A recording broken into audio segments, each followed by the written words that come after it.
Hello and welcome to Six Part. Today I'm going to start a new series, What If Deku Broke His Physical Limiter, Part 1. If you enjoyed this video, please give it a big thumbs up, and to watch more videos like this, subscribe to my channel and turn that bell notification on so you never miss an upload. Now wasting no more time, let's begin. They claim that a person's identity is determined by how they use their power, not by their possession of it. The largest falsehood ever told was this one. People don't accept the hideous, unnatural, and chilling. How you are seen depends on how you look and how your quirk works. You are viewed as their second coming if you resemble legendary heroes. However, if it necessitates the suffering of others or has been exploited by ancient villains, you are viewed with disdain, jealousy, and fear as they search for any indication that you might turn into their worst nightmare. Dr. Tsubasa ruffled Izuku's head and added, "Your quirk is quite amazing, young man. You'll be a great hero in the future." Izuku looks up excitedly, wondering in his own mind what peculiarity would cause the doctor to react in this way. "What is his quirk, doctor?" inquires Inko inquisitively. "Well, his quirk enables his body to change in order to protect itself from harm. It also enables him to regenerate, which I think will only get stronger as he gets older. If he is given the proper stimulus for an extended period of time, he will become unstoppable." The doctor tries to puncture Izuku's skin with the same needle he used to draw his blood, but it bends as he does so. He tries different parts of the body, but the same thing happens. "Could I tell Kachan tomorrow, Mom?" Izuku inquired eagerly. Inko and Izuku then departed, saying, "Sure, thank you, doctor." As Dr. Tsubasa responds, "No problem, Ms. Midoriya." Dr. Tsubasa sighs as he sits there and heads to the lab to examine the boy's blood sample. He observes that the sample appears to be discolored when he sits down at the desk. Confused, he chose to transfer a tiny quantity into a petri plate. The blood dried as soon as it touched the glass. The dried sample was brought before a microscope by the doctor, who then started to examine it. It had the appearance of typical dead blood cells. The remaining samples in cold storage were all dried and dead when the doctor looked at them. This would have been a huge breakthrough for the project, damn it. Perhaps not everything is lost. The boy might be very helpful to the master. Outside, Izuku's enthusiasm wanes as he and Inko exit the clinic and climb into their vehicle, when he spots a little letter icon with a red dot on the corner of his eye. When Izuku looks at it, a text box appears. Modifications increased mental sharpness, the longevity of cells. He asked his mother because he didn't fully comprehend the phrases that were displayed to him. "Mom, what are the meanings of ACUI TWE and LOGUEVT?" Wow, those are some powerful words. From where did Izu hear it? "It says it right here." Izuku gestures toward the sky directly in front of him. This worries her.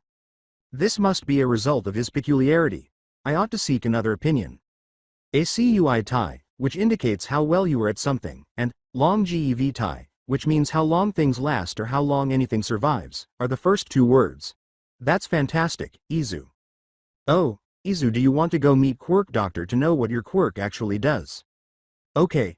Izuku imagines what his quirk could achieve and how he would be just like All Might with it, while Inko worries about what this quirk has in store for her baby child. The ride home continues in silence. Izuku ran straight to the computer when they came home, and Inko, who was sighing, knew just what he was doing, watching his favorite video of All Might's greatest rescue. After putting the groceries away, Inko started doing some housework about the apartment. As she passed the computer room, she thought she would hear All Might's awe-inspiring voice, but instead she heard soft murmuring. Izuku was reading an article when Inko peered into the room, and she stood there for a minute while she opened a new page to look for it because she didn't seem to comprehend it. "What are you reading, Izu?" Izuku, seemingly unaware of this, turns to face his mother and jolts up, his knee striking the underside of the table. "I wanted to know more about the words I saw." Inko takes a deeper look at the article, which discussed the definition of biological immortality on one tab and the theories around immortality quirks and how they may theoretically prolong a person's life. "Izuku, can you please tell me what words you see exactly?" Izuku then repeats verbatim what he has seen. Heightened mental acuity and cell longevity. Do these only appear after he is hurt? If so, why is there no piercing resistance? There must be another reason he gains these adaptations after not being harmed by the needle. "All right, honey, after school tomorrow, let's visit that strange doctor." "Okay, all right. Do you have any assignments to complete? You've been seated here for a long time." "Oh, there was some." After carefully checking on Izuku's knee during their conversation, Inko looked under the desk to see if there was any damage, and she noticed scuff marks and a slight dent on the underside of the desk, which appeared to be caused by someone lightly striking it with a mallet. Izuku quickly runs off to his school bag to get his supplies. I suppose I shouldn't be too concerned about him getting hurt, but it could be an issue if Izu doesn't realize he was hurt. In the meantime, an elderly man with bespectacles is seen entering a lab through a thick purple fog. He walks to an office and knocks softly to announce his arrival. "Come in, doctor." The elderly man is called to by a chilly but recognizable voice. "Yes, master, I apologize for interfering with your sleep at this hour." There's a big office behind the door. There is an armchair to the side and a big desk in the center. Seated in the armchair is a white-haired man dressed in dress pants, shoes, and a white dress shirt with the sleeves pulled up. At his desk, his jacket hung around the office chair. The man stares at the doctor after placing his wine glass on a side table. "No worries, old friend, take a seat and tell me of what have you learned that needed my urgent attention." "It was a quirk, sir. I believe it will be of great use for the inevitable battle with your nemesis." "Oh, it must be amazing for you to come here personally to inform me. Do tell me, what is it?" "It is a mutation quirk allowing the user's body to adapt to any harm that comes to them, eventually immunity to such harm." The younger man trembles with anticipation. "Oh doctor, you've outdone yourself. I trust you were able to get samples of their blood for the Nomu project." As the doctor withdraws in embarrassment, the excitement on his face wanes. "Unfortunately, sir, there was some complications. It appears that the quirk has countermeasures against its cloning. The samples die within minutes in the bags, but exposed to air it dies immediately. The dried blood appears as normal dead red blood cells." Silently, the two guys plot their next course of action. The younger man says something. "Have your personnel monitor the child. We will retrieve it when the time is right." "Yes, master, it will be done." The man is left to ponder when the doctor departs. A powerful instrument for both good and evil. An everlasting, unstoppable force that is impervious to whatever damage you can inflict on my adversary. It will be an amazing day as I watch you face an unwinnable battle and lose to me on the world's largest stage. A child with pale blue hair peeks through the door. Was it the doctor, sensei? Why was he here at this hour? With a fatherly glance, the dad looks at the child. "Child, don't worry about anything. All Might's legacy is coming to an end. You ought to return to your bed." "Yes, sensei," the boy says with a beaming smile. Izuku gets up early, eager to share his peculiarity with Kachan. Izuku hastily sets the table while Inko makes breakfast. "Wow, someone's excited." Inko puts breakfast down. "Itadakimasu." Izuku eats his breakfast swiftly before heading to get his bag. "Bye, Mom. Have a great day at school." Afterwards, Izuku was idly strolling along the street, wondering what Kachan would say if he discovered his peculiarity. He runs into someone. "Oh, sorry." He admires someone with a strange metal neck brace and a bartending suit. His eyes were wispy and bright yellow, and their body was composed of dark purplish fog. He appears to have just finished shopping because his bag is full of chips, cup noodles, and a bottle of Pepsi. "No worries, child, you should get going. You don't want to be late to school." Izuku, embarrassed, hurriedly leaves the scene so that the man can continue on his way. The icon in his vision had a red dot in the corner once more while he was moving. Adapted from spatial awareness, Izuku gazed at the words, perplexed. More unfamiliar terms. Suddenly, Izuku senses a hand reaching over his shoulder. Turning rapidly, he takes a step back. "Hey nerd. How did you know I was gonna scare you? Did you get your quirk?" "Oh, good morning, Kachan. I did get mine. I think me knowing you were there was a part of it." "Well, spit it out then. What quirk did you get?" "My quirk lets me get less hurt by stuff I've already been hurt by. I also get better faster." "Ooh, you'll be a great practice dummy. I want to try something." Izuku is touched by Bakugo, who then releases some sparks upon his bare arm.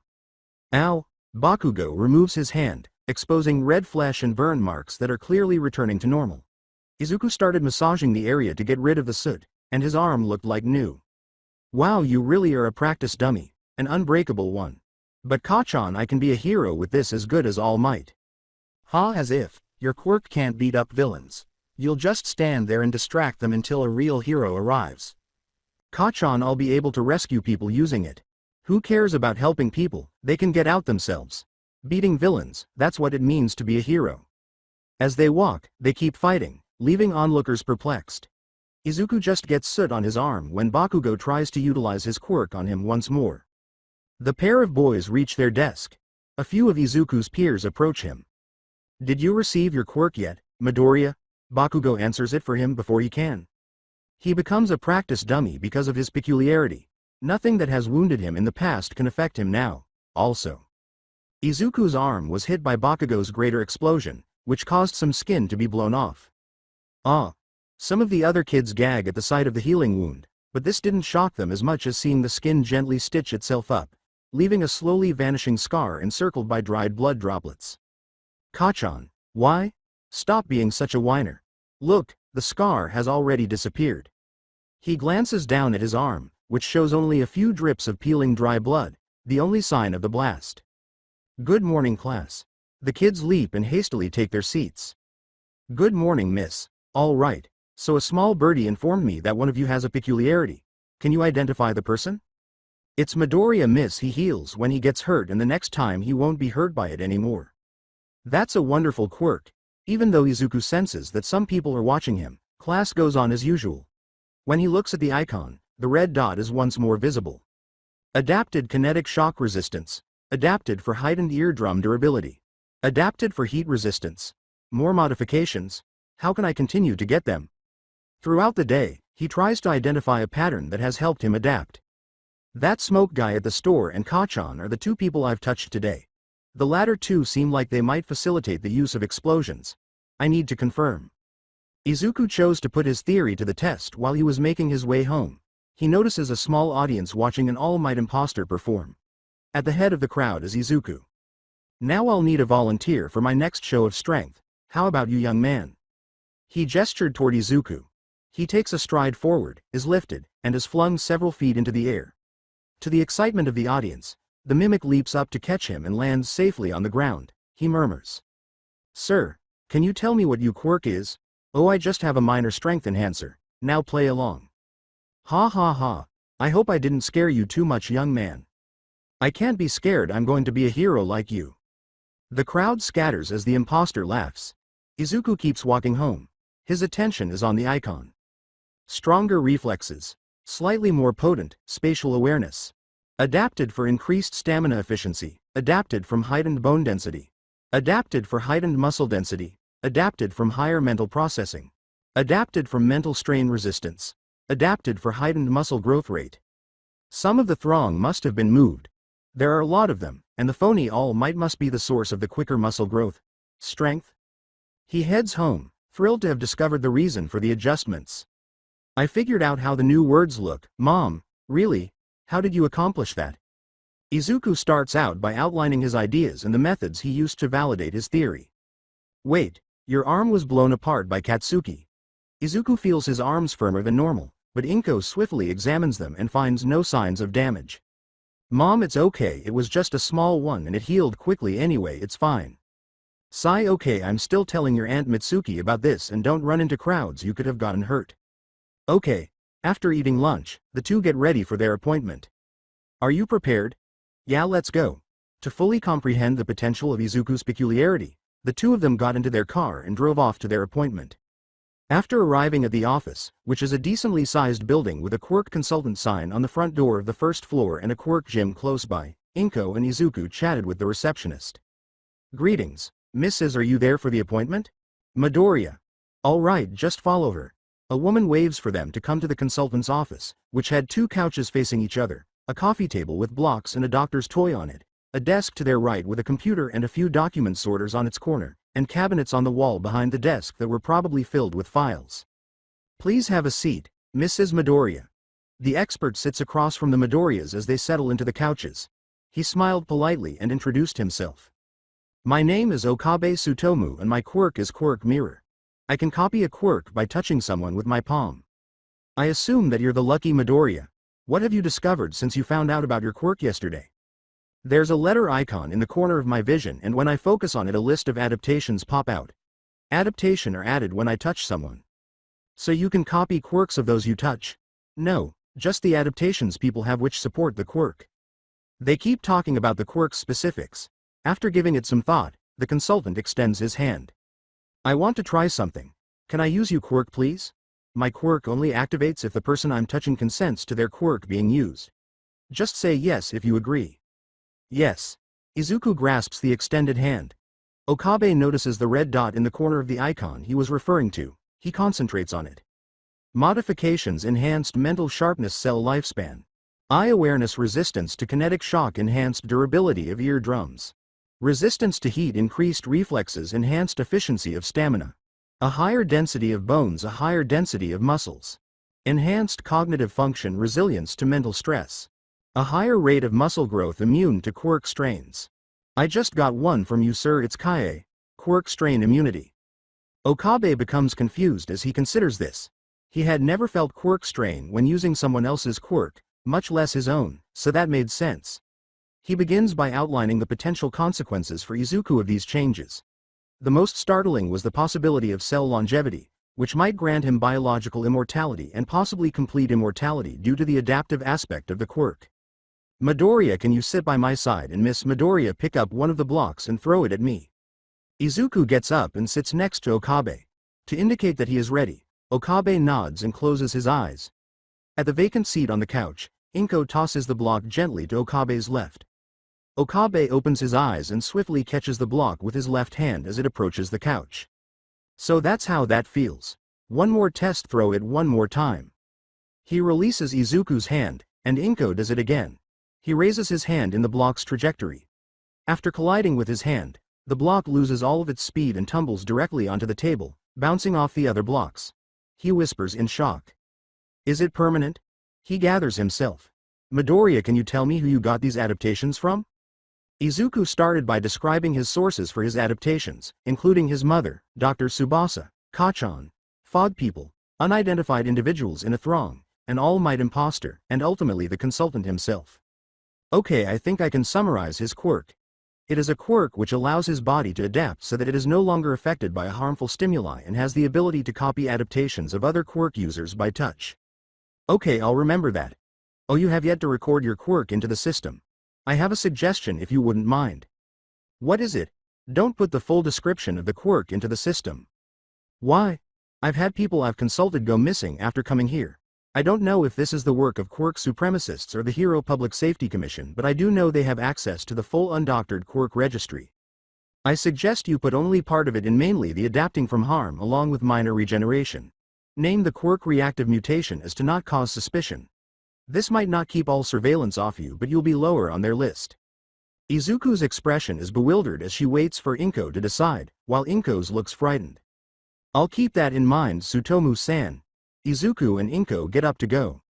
By the way, I'm sure you've noticed the quirk gym nearby. You should sign him up. He might be able to gain more adaptation safety there. Oh, all right. Thank you for your time, Tsutomu-san. Bye, mister. He has such great potential that he will eventually surpass All Might and become a hero. Izuku and Inko walked out of the office. Izuku suggests that Kachan accompany him to a quirk gym, but Inko tells him that Katsuki finds it boring and doesn't enjoy visiting. As advised by the consultant, they got into their car and drove to the government office to register his oddity. As Izuku attempted to approach some of the grown-ups waiting in line, they received some strange looks. Increased potency. Elevated mental processing. To obtain Izuku a gym membership, they then proceeded to a quirky gym close to their house. They then left for their homes. For a few months, everything went according to plan. School was going well, but other students seemed to be avoiding him. Bakugo, on the other hand, has been acting aggressively and throwing bigger and bigger explosives at Izuku, which only slightly reddens and dirties his skin. Throughout this time, Izuku has been attending the gym. For his age, he has been setting record after record in his physical prowess. There were also a lot of oddities that he had never seen before. Adapted to a lower muscle degradation rate, adapted for heightened flexibility. Adapted from heightened stamina regeneration, potency increase, increased efficiency of stamina. Increased potency, increased bone density, increased potency, quick muscle development. Increased potency, increased muscle density, increased potency, enhanced reflexes. Has the name changed? Is it better now? Izuku jumped into the explosions to keep Bakugo from harming someone on a few occasions, yet he survived unharmed, despite his clothes being destroyed. That did not sit well with Inko. Are you okay? Why did you save me? I'm quirkless? This startled Izuku because he had never encountered someone without a quirk. Why? Because that's what heroes do. It doesn't what you are. A hero will always be willing to save you. The boy is helped up by Izuku. Removal of the physical adaptation restriction. What? Izuku gave the child some words of encouragement after helping him up and left for home. As he went along, he couldn't stop wondering what the pop-up represented. Removal of the physical adaptation limiter. Had he a peculiarity? It may indicate that there was a cap on the number of adaptations I could receive from other people, a cap on the adaptation's effectiveness, or a cap on the harm that could be avoided. Since he hadn't reached a limit to any of those, Izuku was unable to be certain. He might not be able to discern if it was all three. I'll eventually get to it if there is one. Relatively routine years go by.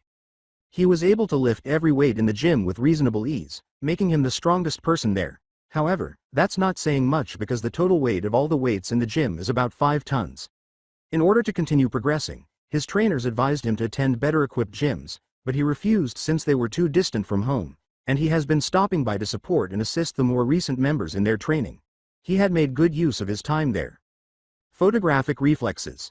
Potency increase, spatial awareness. Potency increase. Immense muscle density. Potency increase, massive growth of muscle. Muscle decay, immunity, potency increase, immense bone density, potency increase. Potency gain. Unbounded adaptability, immense stamina efficiency, potency increase. Immense stamina regeneration, potency increase. As the school calls him, a few upperclassmen have chosen to test their mettle against Aldera's unbreakable wall. Rewind. Izuku led them to a remote spot beneath a bridge because he knew they were pursuing him. Watching the group slowly and tiredly encircle him to keep him from escaping, he halted. They were completely concentrated on their target, their white whale, and stood just out of arm's reach. Wow, quite the entourage you've gathered for little ol' me. Before we begin, if anyone was forced into this, get out of here. Some of the ones in the back turned tail and fled, appearing afraid. Even though some of the group members are from different schools, this was not their first attempt at a group assault. Izuku cast a rather bored glance about. His arms were extended wide. All right, everyone knows the rules, you all get a free hit in, come on. They hurried in without saying anything. Although they have begun to use raid boss methods, we have already done this numerous times. At least they're getting better.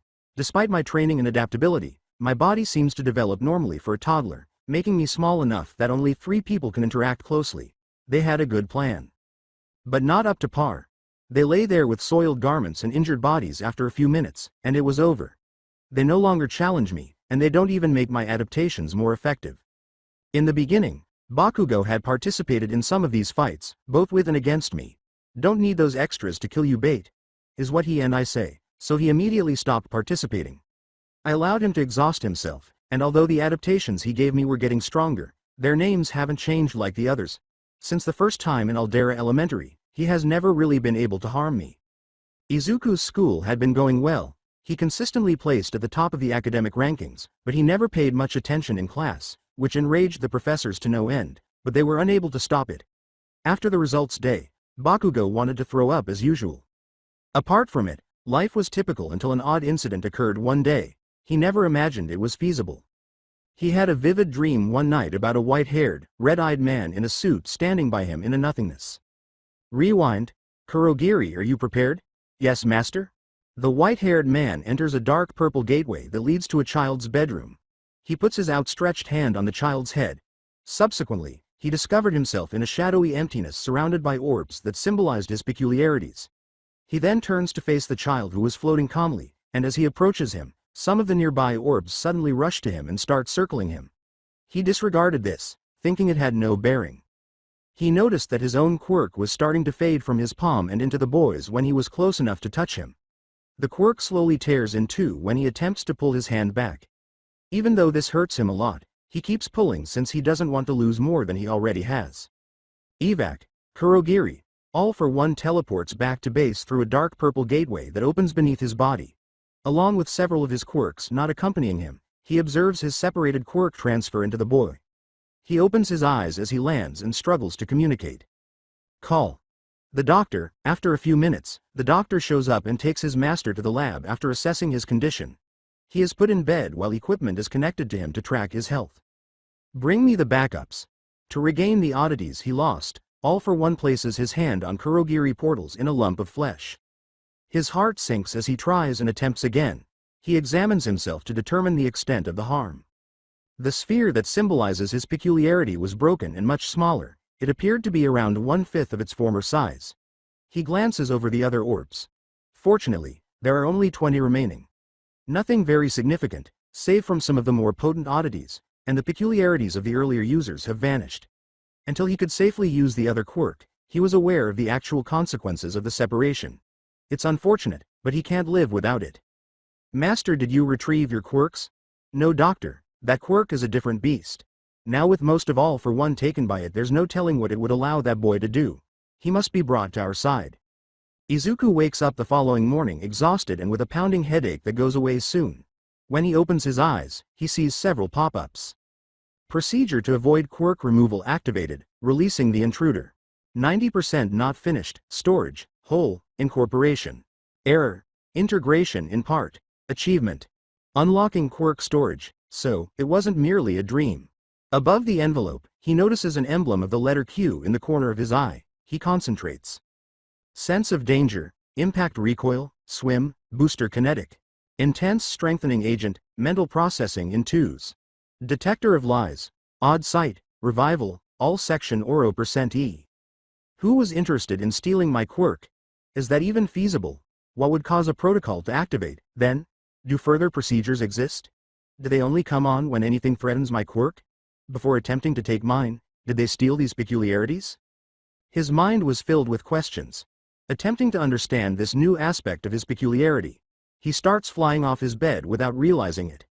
Izuku breakfast as Reed, how are you flying? He collapsed back into bed after being rescued from his problem. For a moment, neither of them speaks. He gives Inko a look. Someone might have broken in last night. The police have cordoned off their apartment so they can collect evidence, so Inko and Izuku are outside. Their statement is being taken by a police officer. What did the intruder look like? He had white short hair, red eyes, and he was wearing a suit. They spoke over their radio as their eyes widened. Code 921921. Miss Midoriya, can you two please come down to the station? You are not being arrested. Actuality. That's how a lie detector operates. The Midoriyas board the police vehicle. Izuku makes the decision to check on his adaptations while traveling. Adapted from unlimited quirk storage. Adapted from quirk factor mimicry. Adapted highly resilient cells. I suppose bodies do not adapt to foreign peculiarities. Afterwards there is a huge two-way mirror on the wall of the interview room where Izuku is. A detective sat in front of it, using a notepad. Nice to meet you, Midoriya. My name is Naomasa Tsukachi. My quirk is lie detection. Can you please tell me what exactly happened last night? When Izuku was told what his quirk was, he activated quirk sight, causing his eyes to shimmer slightly, which the detective saw but disregarded. Although it was far superior, his quirk was navy blue and felt identical to his own. He noticed his own peculiarity when he turned to face the mirror. His chest had what appeared to be a golden shape with multicolored spots. White orbs gently orbited around his head. Some were on the verge of vanishing, while others were only a few millimeters away. He saw his mother behind the mirror, a smaller person than himself, and a big, muscular person with the most intriguing peculiarity.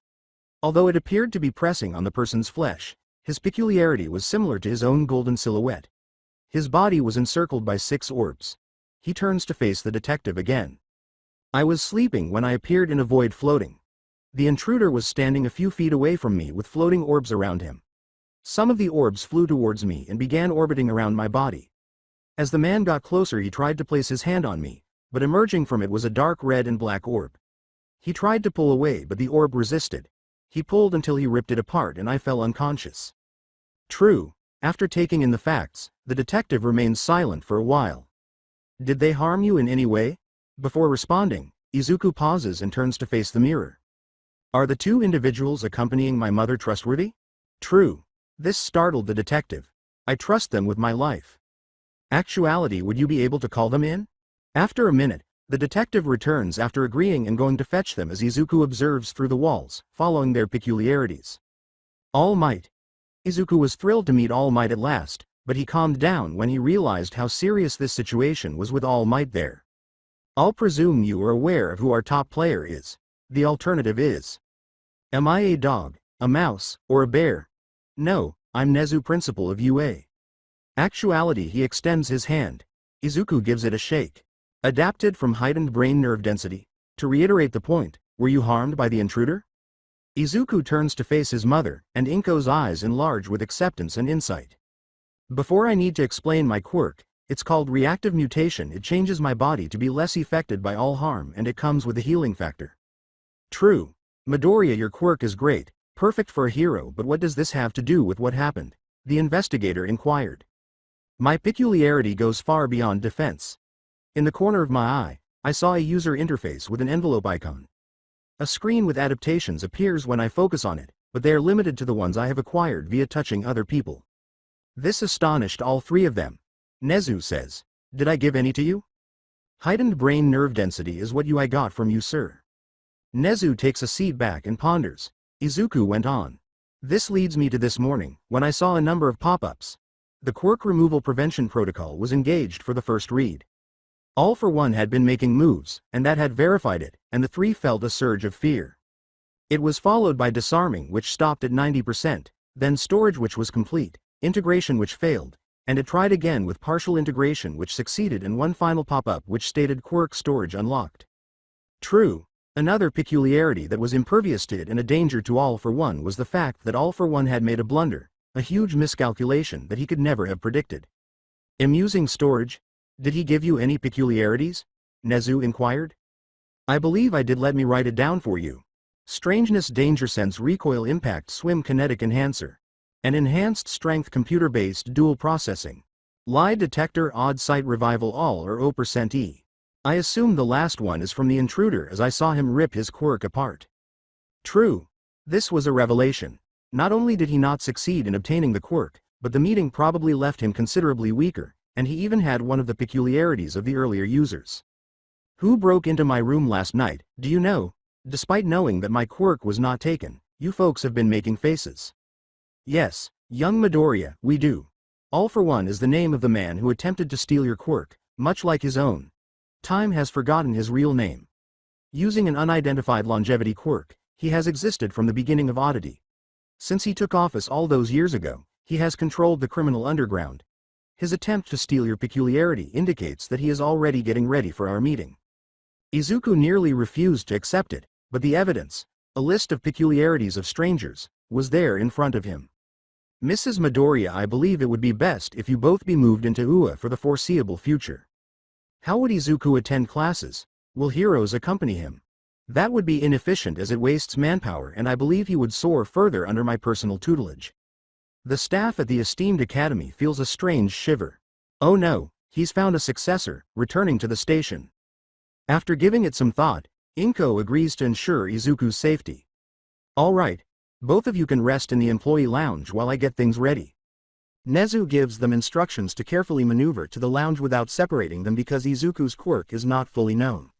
The Midoriyas stand up and are being led out by the detective when All Might reaches out his hand to Izuku's shoulder, hoping to reassure him that the villain will be brought to justice.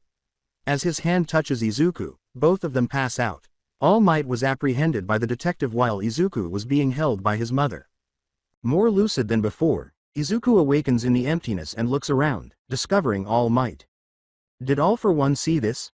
All Might was startled to see the orbs Izuku had described circling him. Izuku had never seen the woman behind All Might. Toshinori? All Might spun around in a flash. Master? He returns the hug after the woman draws him into it. I'm sorry I couldn't stay for a while longer to full train you. I'm proud of the man you've become. This makes him cry. The woman looks up at Izuku and they embrace for a long time. I guess you're ninth. His expression changes to one of confusion, and then hers. Izuku asked her to quit hugging All Might. Who are you? What is this place? I'm Nana Shimura, the 7th holder of One for All, and this place is the Vestige realm. Actuality, are you related to All for One? One for All? Toshinori gave you One for All without actually telling you anything about it. If you haven't received the One for All, how are you here? All for One attempted to take my quirk when I was here previously. He failed, so my quirk decided to take care of him by taking most of his oddities and taking away some of his own. This is mine, not your remnant world of One for All, in my opinion. The spheres surrounding Izuku spread out and started to take the shape of humanoids. Many of them were adults, some were youngsters, but the most significant was a Nana clone on his right. As Vestige Nana approaches the clone, it transforms back into its own shape and flies straight into Izuku. A peculiar way of assimilating. Floating flight. Izuku ponders the same problem for a minute before deciding to deal with it once he left whatever this thing was, while Nana and All Might gaze at the text in shock, discussing with themselves what the name change meant. Do you recognize anyone else here, Shimura? She glanced at the others that she had overlooked. All of the one-for-all users were present, with the exception of the first and eighth, and the fourth was the most identifiable. Fourth, looking at her is a relic of a man with a black line across his face. How did you find out? He was tired since the only thing he had left was his duty and his pledge to protect the victory key. As the sixth one-for-all holder, my name is Nana Shimura. I have encountered an identical version of you that was kept in one-for-all. Knowing that not everything is gone, he exhales with relief. Have you been warned about the repercussions of holding one-for-all by that version of myself? Yes. All Might interrupts. What are repercussions, in your opinion? If I had passed it on, what would have happened? I tried to maintain the quirk and train until I could fight all for one, but after years of doing this, my body started to rapidly deteriorate. Fortunately, I was able to locate a replacement. When All for One discovered me, I was 40 years old and my body was collapsing. Why, then, hasn't my body been failing? I'm over 40 already. I've talked about this with the other users. You and fourth are not the same thing. You had no peculiarities. Consider peculiarities like a cup of water and a body. A person's cup is filled to overflowing when they have a quirk, and as they add another quirk, the cup overflows and cracks as the spilled contents attempt to fill it again. Knowing that he would have given his successor an early burial, All Might is filled with dread. Which means I must find a quirkless successor. Or someone with a quirk which counteracts the effects. Young Midoriya, what do you mean? The three turn to face Izuku and ask for an explanation. As you know, my quirk allows me to adapt and recover from any harm that comes to me. If I were to receive one for all, I would become immune to its effects over time. Fourth, how long were you in possession of the quirk? Around 18 years, and since All Might has held onto it for so long, anyone else who would hold the quirk would live for another 6 years. The gathering becomes silent as All Might realizes the seriousness of the curse he would have placed on his successor. Then Izuku came to a realization. Wait, where are All for Ones if all quirks have vestiges? As it took a step, the group turned to face the All for One vestige, where the holders were preparing to defend Izuku. Detection of malicious will. Taking away. What? No. No. Whole. As the remnant of All for One swiftly vanished in cries of terror and rage and transformed into a red sphere encircled by lightning, the group watched in disbelief. I suppose we should return, All Might. They may be starting to worry since we were gone for so long. Yes, young Midoriya, there is much we must discuss with Nezu, Tsukachi, and your mother. Tsukachi. An elderly-looking man spoke up, and all turned to face him. Who are you? All for One killed me, Seiko Tsukachi, after stealing my peculiar lying detector. Are you familiar with my descendant? What's their name? Naomasa Tsukachi. The vestige lets out a sigh of relaxation. My grandson. Thank God he's okay. The vestige flies directly to Izuku after transforming back into an orb. Quirk assimilation. Fact or fiction in lie detectors. Resurfaces. All right, who else can you recognize?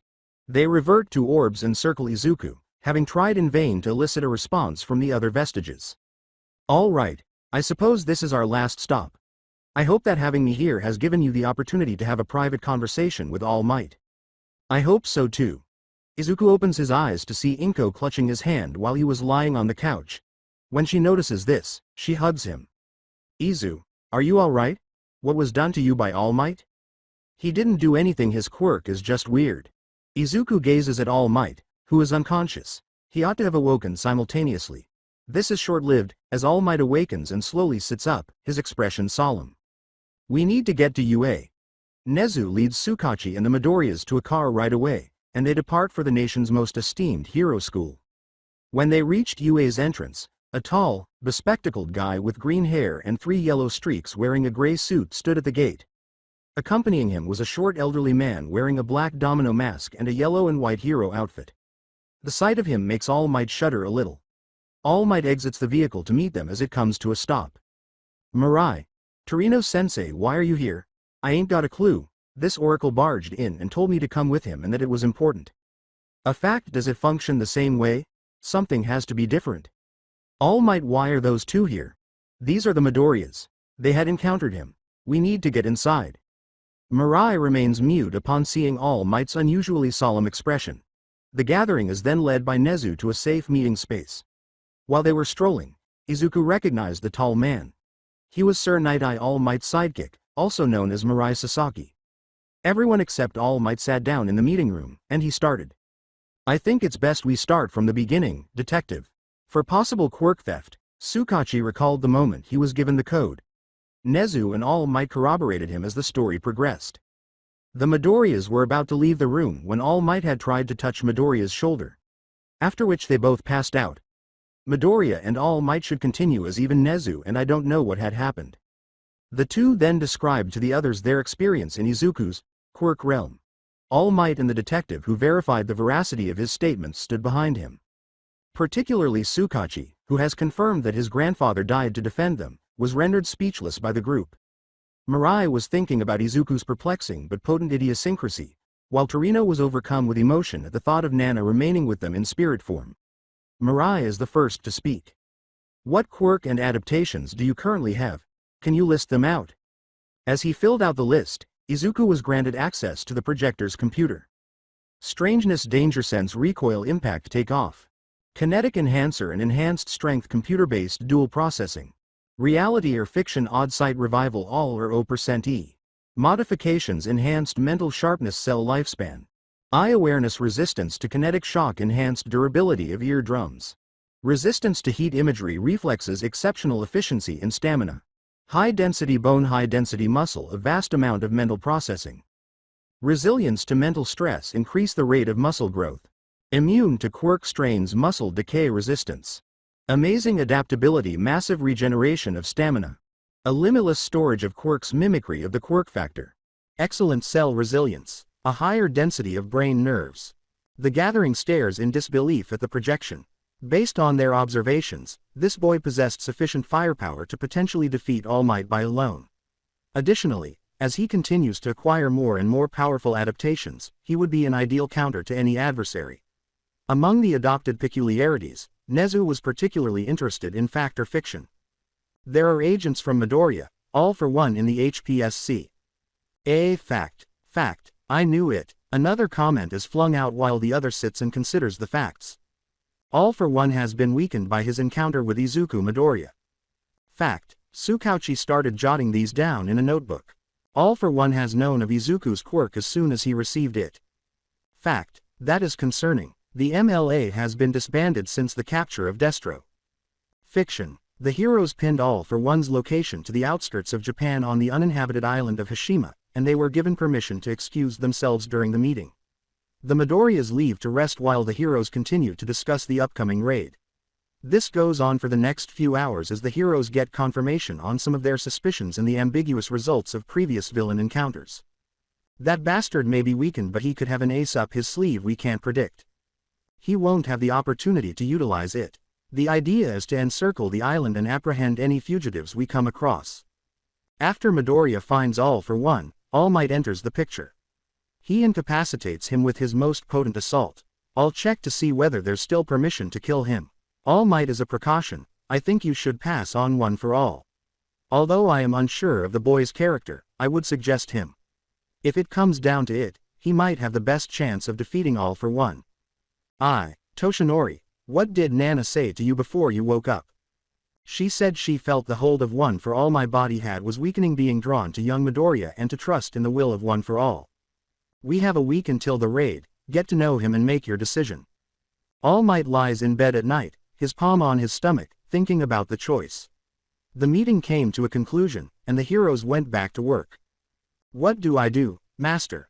After falling asleep, he awakens to the vestige realm of One for All, which appears to be a concrete room with thrones with remnants of the past sitting on them. However, two of them appear to be doing so reluctantly and without looking directly at him. Toshinori, you're here. Nana rises to give him a hug. Hello, 8th. I'm Yoichi Shigaraki, the original One for All holder. You must make the difficult choice to select the 9th holder. The thin man with long white hair is the object of All Might's gaze. Yes, I don't know what to choose, to give One for All as precaution or to hold on in belief that all will go as planned. Are you able to promise that you will make it through your battle with All for One? All Might pauses to reflect.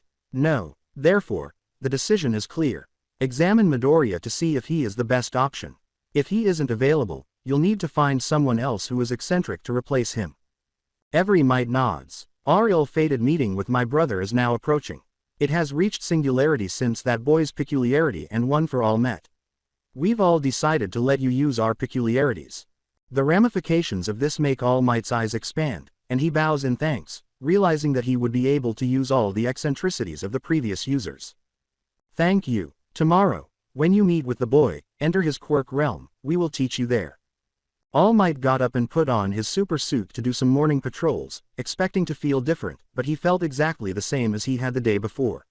He saw some muggings, but he had a persistent feeling that there was more going on, and as he jumped past an alley, he saw a vigilante fleeing from a villain with exposed brain who was black and blue-skinned. Have number fear. The vigilante saw the number 1 land between him and the criminal when he looked up. Because I am present. With enough force, he strikes the villain's face, causing it to smash into the rear of the structure. Who is this bad guy? A sudden surge of anxiety causes All Might to tilt his head to the side and see a fist flying over his shoulder. He turns around to question the vigilante, but they have already left. He grabs the villain's arm and uses his other hand to punch him in the chest, but he is surprised that he used too much force. All Might dropped the arm he was holding in shock and fear, and when he got close enough to stop the bleeding and save the villain, he discovered that the villain had regrown their arm and was sitting there breathing silently. The villain was embedded in a wall, with blood leaking out of their mouth and a stump where their arm should have been. Hey, how are you? He attempted to catch their attention by placing a hand on their shoulder, but they did not respond. Toshinori, they have multiple quirks. He hears Nana's voice in his mind. All Might, now aware that he is to blame, scooped up the body and headed to UA. Several hours ago, when Izuku woke up in his new room in UA, he realized that he was in his dream school for his own and his mother's protection. He got up and went to the kitchen to make breakfast for himself and his mother, something he had been doing since he had been getting up early and his mother had taught him how to do it. He then went for a run, which he used to do to train the stamina adaptations, but now it's a habit and it helps him decompress. Nezu and an older woman he recognized as the hero recovery girl were there when he returned, and they appeared to have been speaking to his mother. Midoriya, please have a seat, we've been discussing your schedule while you're here at UA. Izuku takes a seat beside his mother, curious about what he will be doing while he is here. Alright, so Monday through Friday at 9 AM, we have decided to have a 2-hour class with me, as well as 1 PM will be 3 hours of quirk training. However, you only need to ask if you wish to continue using the gym after hours. Other than certain times, you are free to do as you choose, although leaving still poses a danger to your safety. Access to all of UA's facilities, including the library, is free. Have any inquiries? No sir, I'll be in your care. Great, Midoriya, as my personal student, you are now formally enrolled at UA. Our school nurse, recovery girl, will like to do some tests on you to assess how eccentricity has affected your physical appearance. Afterwards, when they brought the results to the Midoriyas, they were shocked because Izuku's blood could not be tested because it dried out too quickly and needles couldn't penetrate his skin after the first few times. Recovery girl was looking at the scans as they came in, looking at them bewildered because, although bones were visible, there were no organs, not even a brain, just pure muscle. How can I breathe and eat if I don't have any organs? Although your body should be able to adjust to absorb oxygen through your skin if necessary, I think that breathing is made possible by habit and is how your body gets oxygen. Eating is more difficult because scans are required. There are 2 likely scenarios. Either any food or fluids you swallow is instantly broken down in the back of your throat, or a temporary stomach is created to absorb the nutrients. In such case, how could I think? Are there sporadic clumps of brain cells all over my body? Quote. It might also imply that every cell is a separate organism. Quote. A knock on the door is heard as she completes her response. Come in. With a dark humanoid in his arms, All Might enters. All for one. This prompts recovery girl to get up and start assessing the unconscious individual.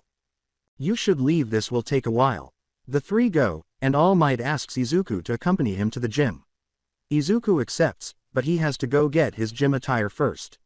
All Might then describes the situation at the gym. Young Midoriya, you brought one for all to singularity while you were in contact with it. In our conversation last night, the former holder gave me access to their peculiarities for the upcoming conflict. All right, so why am I here? They recommend we use your quirk realm to help teach me how to use their quirks, and as you currently hold the original quirks, it might help you use them. Sitting with their backs to the wall, Izuku nods in agreement, sets a timer on his phone to record the amount of time that has elapsed in his quirk realm, and they both faint and awaken in a familiar emptiness. Good, we can finally begin. I'm Kudo, and my special ability is Gear Shift, which lets me alter the speed of little objects.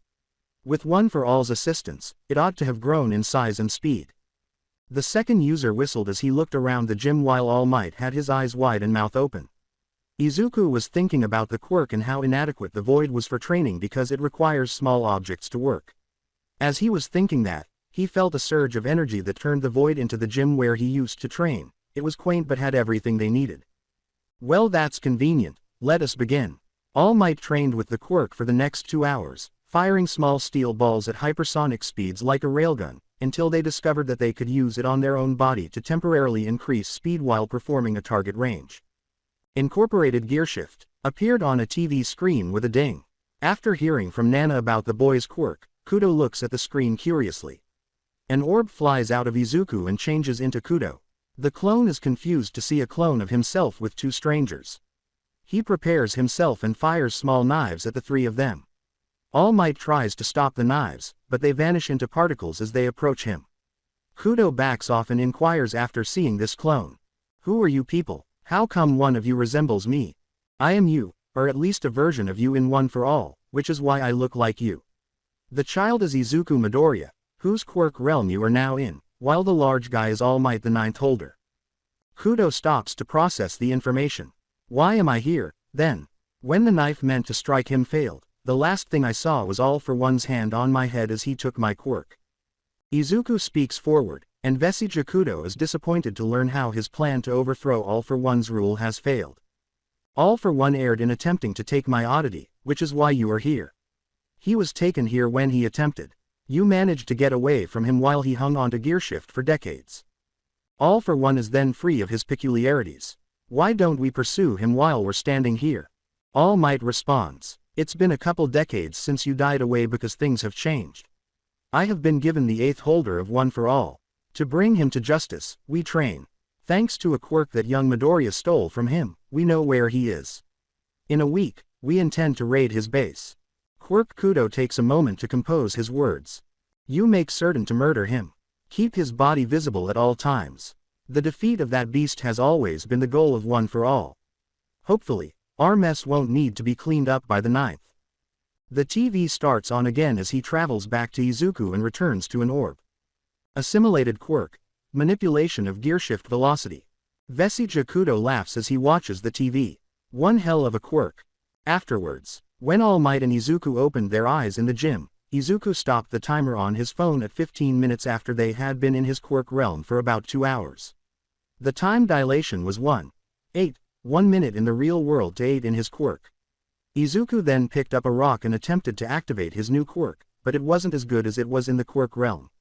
Izuku shares his findings with All Might, and they decide to train in the gym to develop muscle memory. They trained a new quirk every day for the remainder of the week, and thanks to time dilation, they had now spent about 11 days in the quirk realm, learning various oddities. Assimilation of the quirk. Fa Jin kinetic stockpile. Assimilated quirk. Preemptive warning for danger sense. Assimilation of the quirk. Black whip energy constructs. Assimilation of the quirk. Smokescreen smoke elemental. All Might was meeting with his tutor Gran Torino the day before the raid. So, have you made up your mind, Toshinori? He sighed in response. Yes, I have, and young Midoriya will receive it. Even if he already possesses a remarkable and potent quirk, he has the will and motivation to surpass me as the best hero. All right, is he prepared to get the quirk? More than ready. Then start working on it. I hope history doesn't happen again. Sir, please don't raise any flags. A final session before the raid takes place in Izuku's quirk realm after All Might and Midoriya meet in the gym. Young Midoriya, I would like to have a spar with you. They had been training together for some time, so Izuku was surprised that he didn't expect a spar. If anything, he thought he would spar with Shimura, but instead they spoke in private for a few hours while he was sleeping. Are you certain? Have I never engaged in combat of your caliber before? Worry not, I'll go light until I see that you can take more. The training area transforms into a deserted grass field with a mild wind. They both take their positions and stand still, Izuku waiting for him to initiate contact and Might searching for clues. All Might lunges forward, appearing immediately in front of Izuku with a loaded and locked right hook.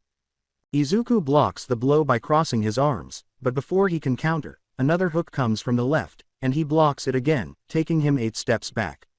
This continued until Izuku was able to tank the hit without moving. Izuku prepares a punch that uses kinetic energy manipulation, kinetic booster, kinetic enhancer, and ultra strength enhancer. It grasses All Might, but it manages to launch him a few meters back, and it gouges a large chunk of the land that is swiftly restored. As the battle moves into the air, the two of them trade blows more quickly and with increasing force until Izuku uses Smoke Elemental to blind All Might and hits him square in the chest, causing him to cough. Izuku pauses and lands to check on him. He was fine, just had the air in his lungs punched out. Young Midoriya, you are ready. For what purpose? To receive one for all. Izuku would admit that he was taken aback by this, but he suspected that All Might was spending a lot of time with him over the week, so he explained it away as preparation for the impending raid. Are you certain I'm deserving of such authority? I am, and with that spar I can fight without worry knowing that the future is sound for a peaceful world. Following their departure from the Quirk realm, Izuku went to All Might and used Quirk sight to check that no one was listening in on them. I think you deserve to inherit my eccentricity, young Midoriya. Izuku eagerly awaits the outcome of One for All's oddity transfer. All Might removes a hair from his head. Eat this. While observing the plan to encircle the island with scouting vessels to prevent escape, All Might was hovering over Hashima Island, where the man stays. Izuku, who was beside him, was attempting to locate All for One precisely with Quirk sight as they took their positions. He spots a tiny red ball that is flickering close to the center of the island. After saying this to All Might, he takes off, leaving behind a shock wave that scatters several clouds that nobody below notices. When the vessels are in position, All Might stares at the location Izuku indicated and starts the operation. Following the doctor's examination, All for One was lying on the hospital bed, relaxing. Even though one of the Nomu was removed, he was furious that his plans to finally reclaim what was rightfully his had to be postponed. An alarm goes off throughout the building. He was taken aback by this and hurried to see the intruder. A familiar face crashes through the door before he can approach it. All for One, you evil ends here. The villain shoots him back with an air cannon. All Might, how nice of you to visit. I do wonder how you got my address, but no matter, you've brought me just what I wanted.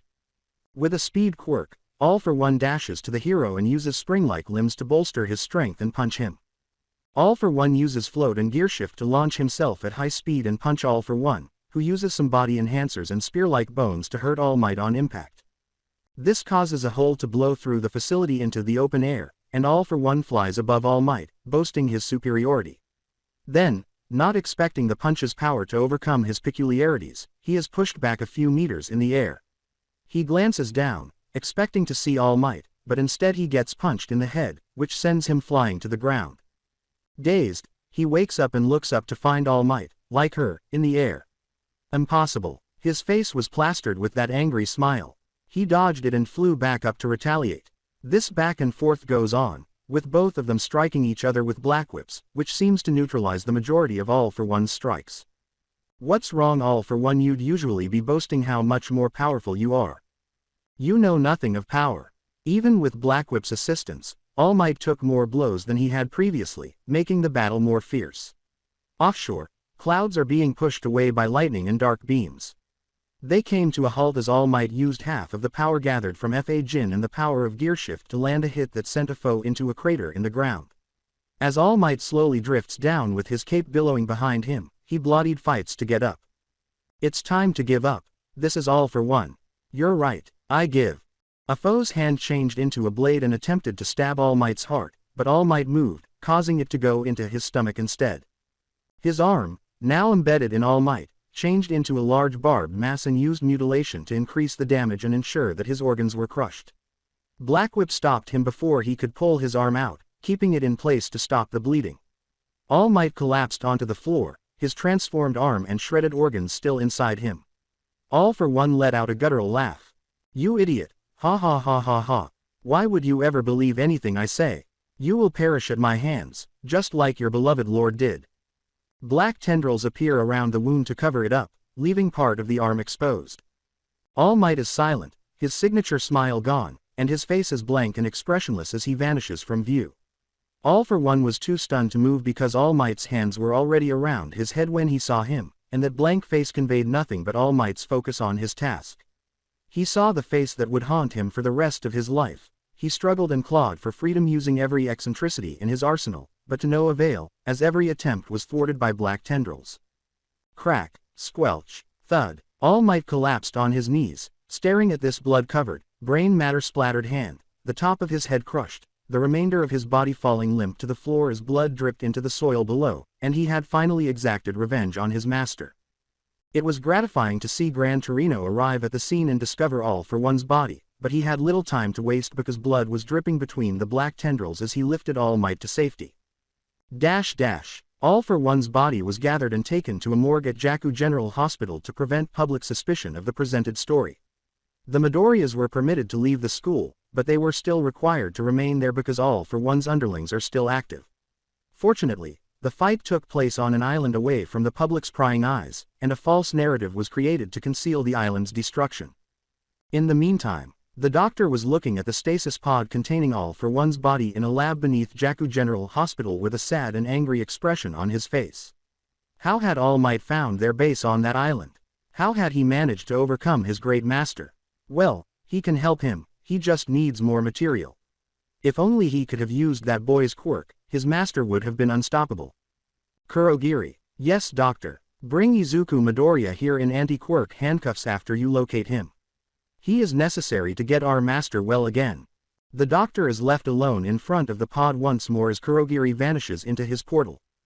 A month has passed since the major battle, and despite his limited time, All Might has been hunting down the remaining forces of All for One. The battle had taken its toll on him, as he was only able to go into his mucled form for about 22 hours, which may seem like a long time, but it is getting shorter every day. He looks sickly and skinny when he is not in that form, and if he remains muscled for too long, he occasionally spits blood. They have yet to find any more villains like the one he captured that day, which was mindless husk because the host body was forced to hold multiple quirks.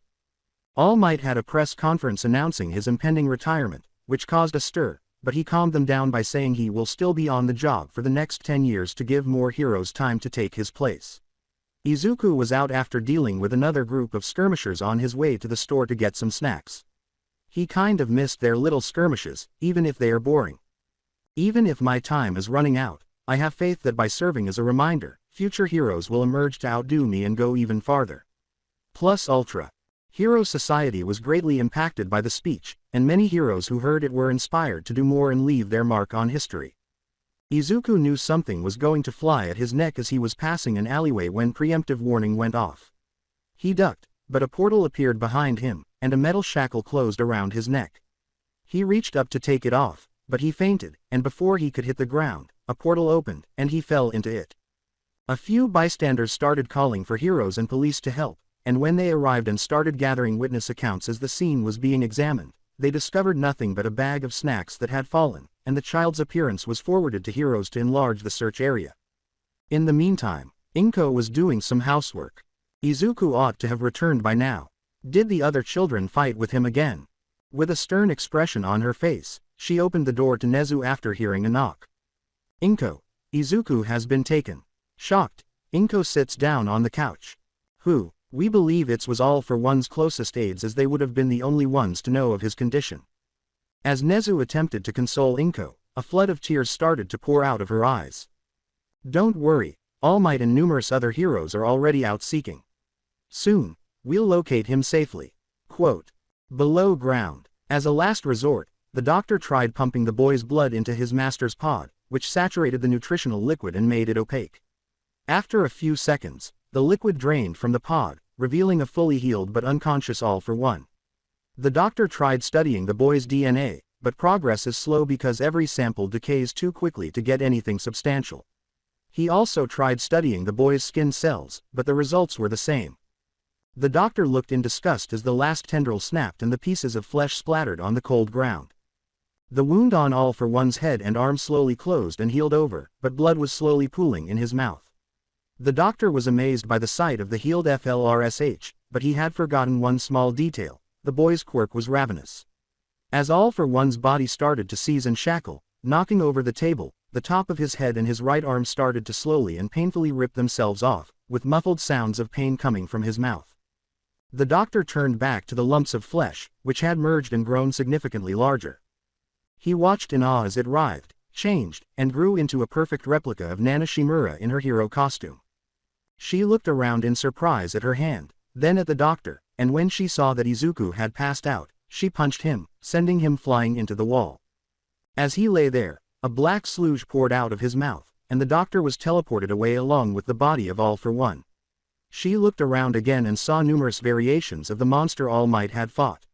Nana used all of her strength to blow a hole in the sky, and she saw the icons Izuku had described. She ignored the fact that she picked up Izuku and flies out of the hole she made to an amber sky, and she admired the sky she thought she would never see again. All Might was hovering beside her with a startled expression on his face when she noticed that law enforcement was starting to converge on their area. "Master, how are you doing? It appears that much more regarding Ninth's peculiarity needs to be discovered. To remove this shackle from him, we must travel to UA." To the amazement of those below who recorded the entire encounter, they both nod and blast off into UA. This footage sparked a new round of rumors about All Might's peculiarity and infuriated one particular bomber boy. UA. It took 10 minutes to safely open the shackle, which had multiple mechanisms to ensure sedation and a laser that they believed decapitated the victim. Nezu let Powerloader examine the device, and as soon as it was open, Izuku woke up and looked around wearily. All Might and Nana landed on UA grounds, where Nezu and Powerloader were waiting. What took place? With unintelligible rambling of anxieties and fears, Inko rushed to embrace Izuku, caressing her back and comforting her while turning to see Nana and All Might staring at him with relief. "Shimura, how are you doing? I believed that you were limited to the vestige realm. A doctor who worked for All for One caught you. He attempted to resurrect All for One's corpse using your blood. There is more to your eccentricity than we currently know." Izuku looks at his arms as he turns them into a writhing mass of red tendrils, and he turns back instantly, realizing that he hadn't been paying attention to the physical aspects of his quirk. All Might and Nezu's eyes widen, thinking that his body had been properly disposed of, but now that the doctor had escaped, who knows what could be done with it. Nana touches Izuku's shoulder, and her body disassembles into red tendrils with numerous tiny green eyes, and is reabsorbed into his body.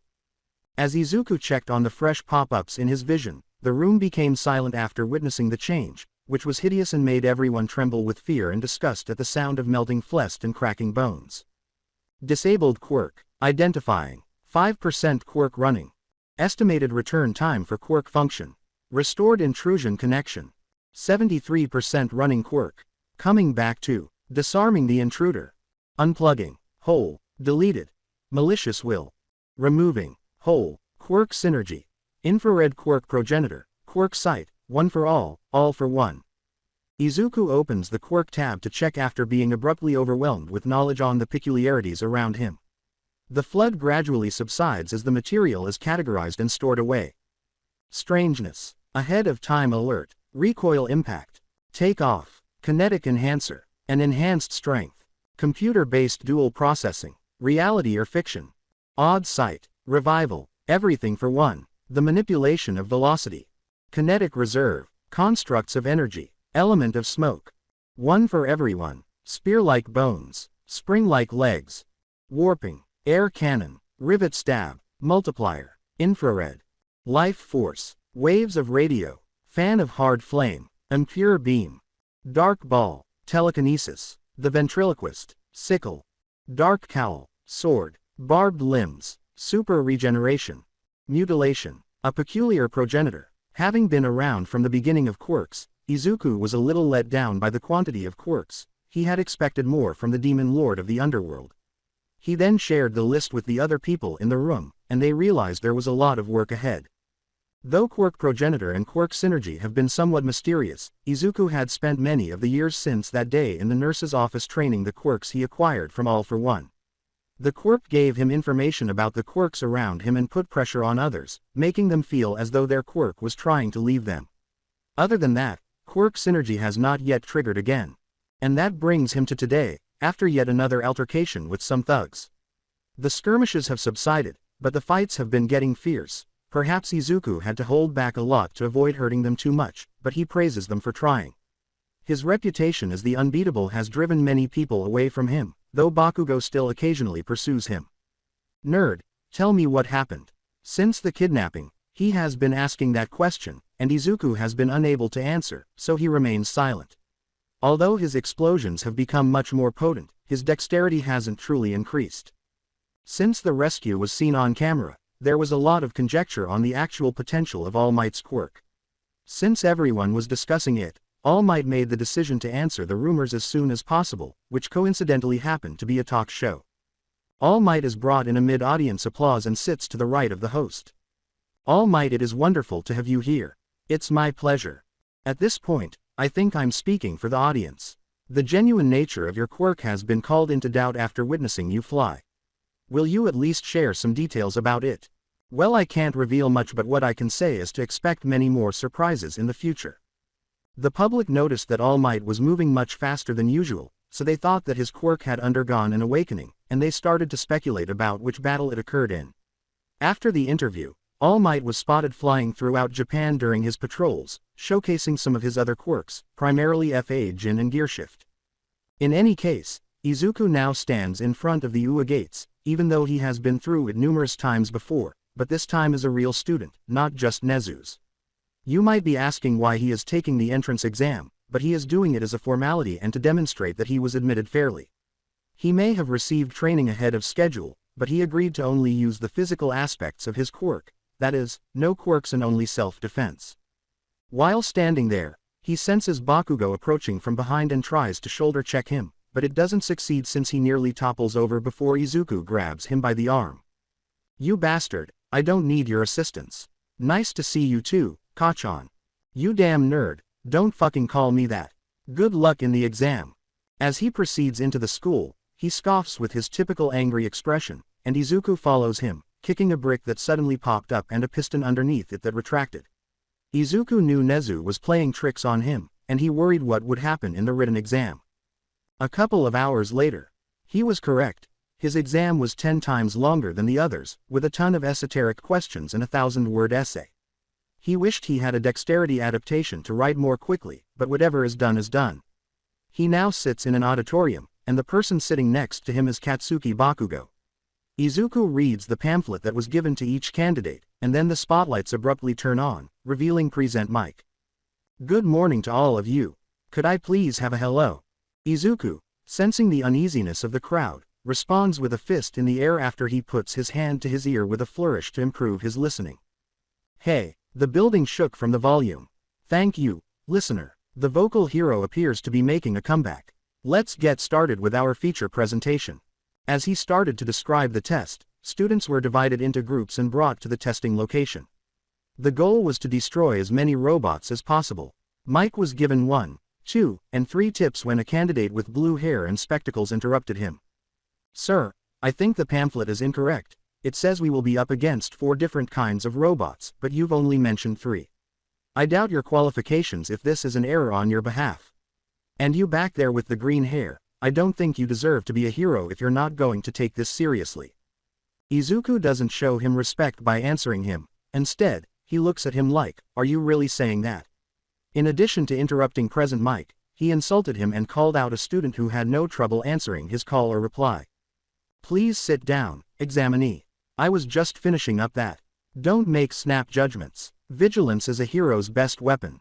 I wish you everyone the best of success. The 4th robot you will come across is the Zero Pointer, which is more of a barrier than an enemy. Plus Ultra. Fortunately, Bakugo was not with Izuku when he boarded his bus. The atmosphere was tense, with some people worried and others acting overconfident in their abilities or rather eccentricities.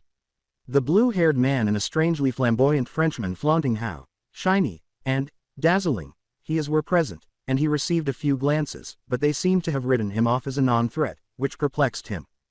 After arriving at the test site, Present Mic escorted them from the bus to the main entrance, where they waited for the green light to start. Because many examinees have divided into groups to better fight the robots, Izuku saw a girl with brown hair who appeared extremely nervous and tried to encourage her, but he felt someone try to grab him. He caught the hand before it made contact and turned around, causing them to wince. Adapted from Bio-Metal Generation. What's wrong, man? You never know how someone will react if you suddenly grab them. You were trying to distract that girl. Did you not listen to Present Mike when he said to not jump to conclusions, or is he not qualified enough to teach you? He stutters while he tries to reprimand him, and this makes him stop talking. Start. Many people sneered because they thought Izuku had started early, but Present Mike showed them that they were mistaken. Izuku bursts through the barely opened gate, blowing a few students back. What are you holding out for? In actual life, there are no countdowns. That greenie is right on the money. Go go go. Some of the three-pointers shot rockets, which Izuku redirected to the other bots or took head-on without getting hurt. Izuku decided to use this as training, fighting the robots with minimal property damage, using light punches to destroy groups of 3 or 4, each hit sending them into each other. Izuku runs to the center of the site, drawing a large number of robots to his location, and then waits for the horde of bots to converge on him. After 5 minutes, the robots stopped coming because they realized he was an unbeatable opponent. Izuku had amassed 67 points, so he began patrolling the area, assisting any examinees who were in danger. Some of them accused him of stealing kills, but since the heroes were not disqualifying him, they simply complained and went on. Izuku then came across a purple-haired child who had a brainwashing quirk similar to his own, and he decided to assist by throwing a metal spear made from robot hulls. As he stabbed into the robot, the brainwasher was bewildered but grateful for the weapon and turned to thank the guy who had assisted him, but he had already left. With 3 minutes remaining in the exam, Izuku was just aimlessly wandering around with some robots coming to attack him, bringing his point total to a respectable 82. Then, as the zero-pointer entered the battlefield, there was a sudden rumbling, and Izuku stood there staring at it while the others ran past him, many of them staring at him like he was a fool. He waited for it to approach, destroying the tops of several buildings, and when it was about to fall on the brunette from earlier, Izuku sprinted over to save her, appearing to teleport to her, and then back to where he was. She was surprised by the change in scenery and thanked her savior. Thank you. No problem. Adapted from Vertigo Resistance. Izuku moves in the direction of the zero-pointer. Where are you heading? Wait. We should leave the robot since it is worthless. Someone has to stop it. Izuku hurries and leaps up to the robot's head, his arms turning into crimson tendrils that wrap around the robot's head and crush it into a pile of sparking metal. He then delicately lowers the rest of the robot onto the street, proving that it was a lie and that he only intended to destroy it to anger Nezu. The test is over. Is anyone in pain? No recovery, girl. We're all good here. All right, Sunny, I appreciate you not doing too much damage to the place. It would have irritated Smentos. To take care of the others, she departs. Hey, may I ask your name? Oh, Izuku Midoriya. I appreciate you saving me. My name is Ochako Uraraka. Don't mention it, it's what anyone should do. Examinee 456, please attend to the observation booth. Rewind. Teachers are watching the practical exam in the observation room, and while All Might wanted to see how Izuku had improved, Nezu was very interested in how he would handle his self-imposed limitations. While the staff was taking notes on a few students, they were mostly distracted by a green-haired examinee who was fighting a horde of bots effectively without causing too much damage to his surroundings. The power of the hits was impressive, but it confused them because he was not chasing the bots. Instead, he was smiling while staring at the same screen. Do you know the child, Principal? Of course I know him, he is my student after all. The anxiety that began all those years ago is now understood by the other. Wait. Has he been visiting your office if he is your student? How could we have missed him? Literally, the staff room is in the way. They sigh and turn back to the screen as Nezu gives them a sly smile. Why doesn't he pursue the robots? Well, we made a deal. If he succeeds, he is allowed to skip all academic classes during his time here. As the staff turned back to the screen, they noticed that Midoriya was racing around the arena assisting the other examinees, perhaps because the bots had decided not to interact with him. They were curious as to whether he was aware of the unique circumstances of the test. He does not, I can tell you. Let's see how he responds to this now. Nezu releases the zero-pointer, the real test obstacle, by pressing a large red button. The staff saw Midoriya appear to transport the girl to an examinee, saving him from falling debris. What is his peculiarity exactly? We have witnessed him use tank missiles, teleportation, and blowing robots to pieces. Is it a manipulation of energy? However, that doesn't fully account for the teleportation. His peculiarity is reactive mutation, which enables his body to adjust to damage until it becomes impervious to it. Even though they are enhanced by his regeneration, all of the achievements you witness are physical. As Midoriya carefully lowered the remainder of the zero-pointer into the road, the room turns to watch the head of the zero-pointer crushed by a loud crunch of metal. Looks like we have our first student in the hero course. Nezu pressed Izuku's site's intercom button. Examinee 456, please attend to the observation room. Izuku knocks on the door of the observation room after a few minutes. Good afternoon, Midoriya, please come in. He gets a little freaked out as Izuku opens the door to a sea of heroes. Pulling himself together, he answers. Good afternoon, Nezu, heroes. I assume this is about my performance in the exam. Yes, it is, Midoriya.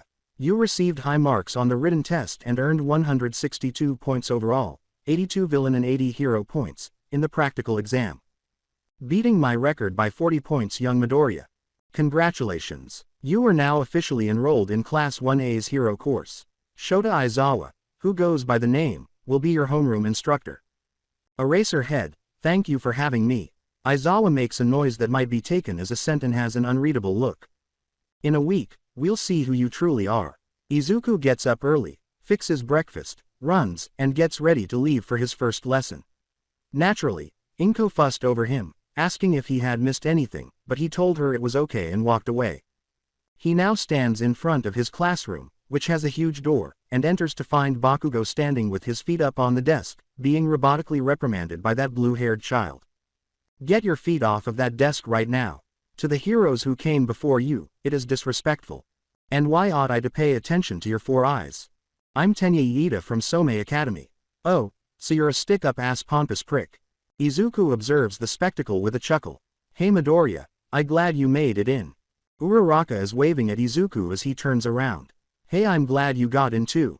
You're there. Izuku glances at the blue-haired boy in confusion as he approaches him and bows at a 90-degree angle. I apologize for how I behaved during the test. Such behavior was unworthy of a future hero. My name is... I've heard, but we should be getting to our seats. Izuku goes to his seat, but the others see him traveling very fast. Lita saw that his pace was roughly half of his maximum speed. The majority of the class, with the exception of Izuku, Momo, and Todoroki, are unaware of the sudden opening of the door, which reveals a large yellow sleeping bag with a tried face poking out of it and slowly making its way to the teacher's desk. Izuku recognizes the man as Eraserhead, and he slams his hands on the podium to get the students' attention, causing them to rush to their seats. Aizawa says, disappointed. I'm Aizawa Shota, and I teach your homeroom. Only a handful of you even acknowledged my presence, and it took you all 8 seconds to reach your seats. The difference between life and death is those few seconds. Now get into your workout clothes and come to the field to meet me. Follow Midoriya. He should know where it is. Midoriya was already at the door, calling for them to follow, when they got up.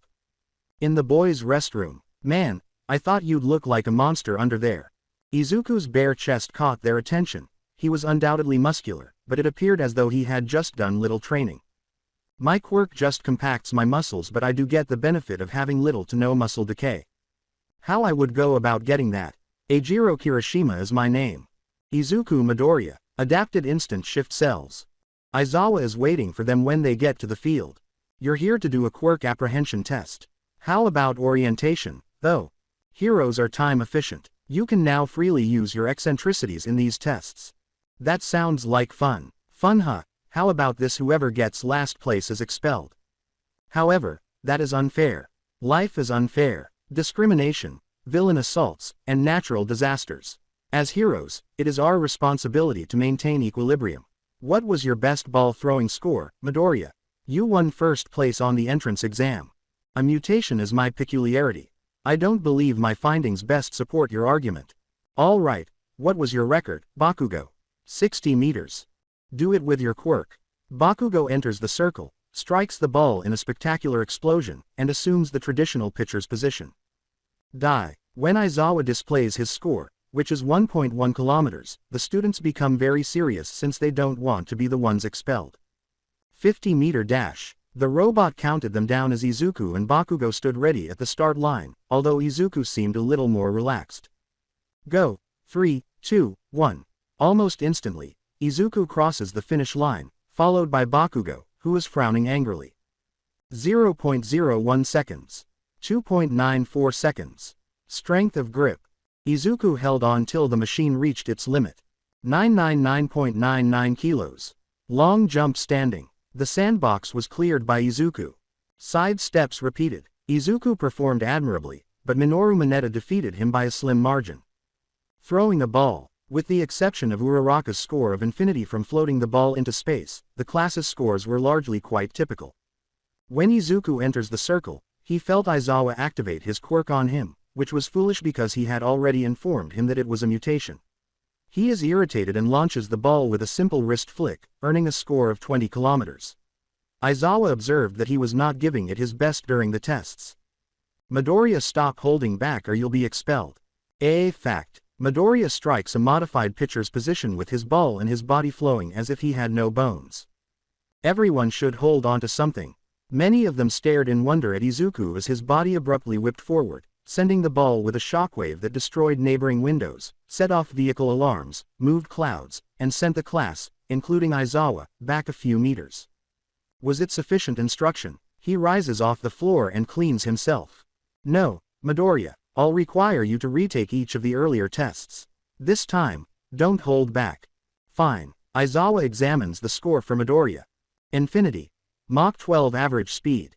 Midoriya retakes the exams. 50-meter dash. Teleportation error. Grip strength. Destroyed machine. Long jump standing. 50 kilometers. Side steps repeated. Incalculable. Run a distance. Izuku followed Momo, who was racing on a scooter, and they shook hands and introduced themselves. They ran so long that Aizawa had to call it early to avoid wasting any more time, and when they were finished, Midoriya wasn't even tired. Adapted for heightened energy storage. Increased potency. Energy reactor. Toe touch when seated. Izuku folds himself in half as predicted.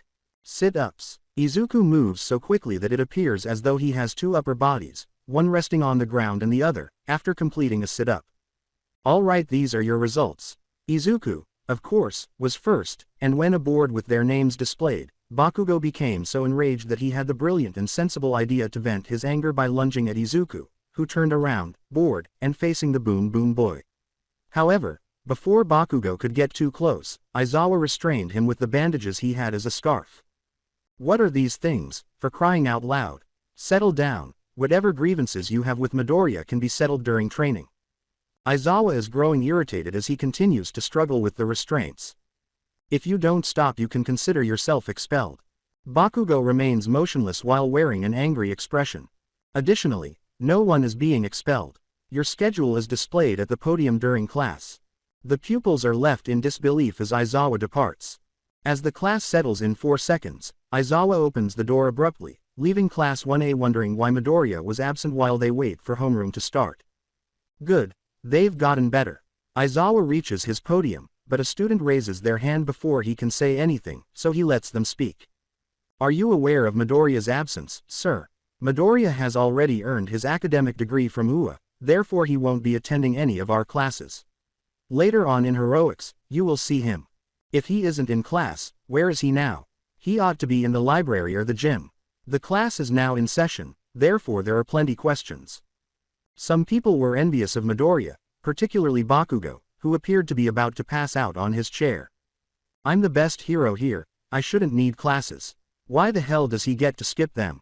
Afterwards, when Izuku gets to class, he sits at his desk and doesn't realize that everyone in the class is staring at him until he glances up.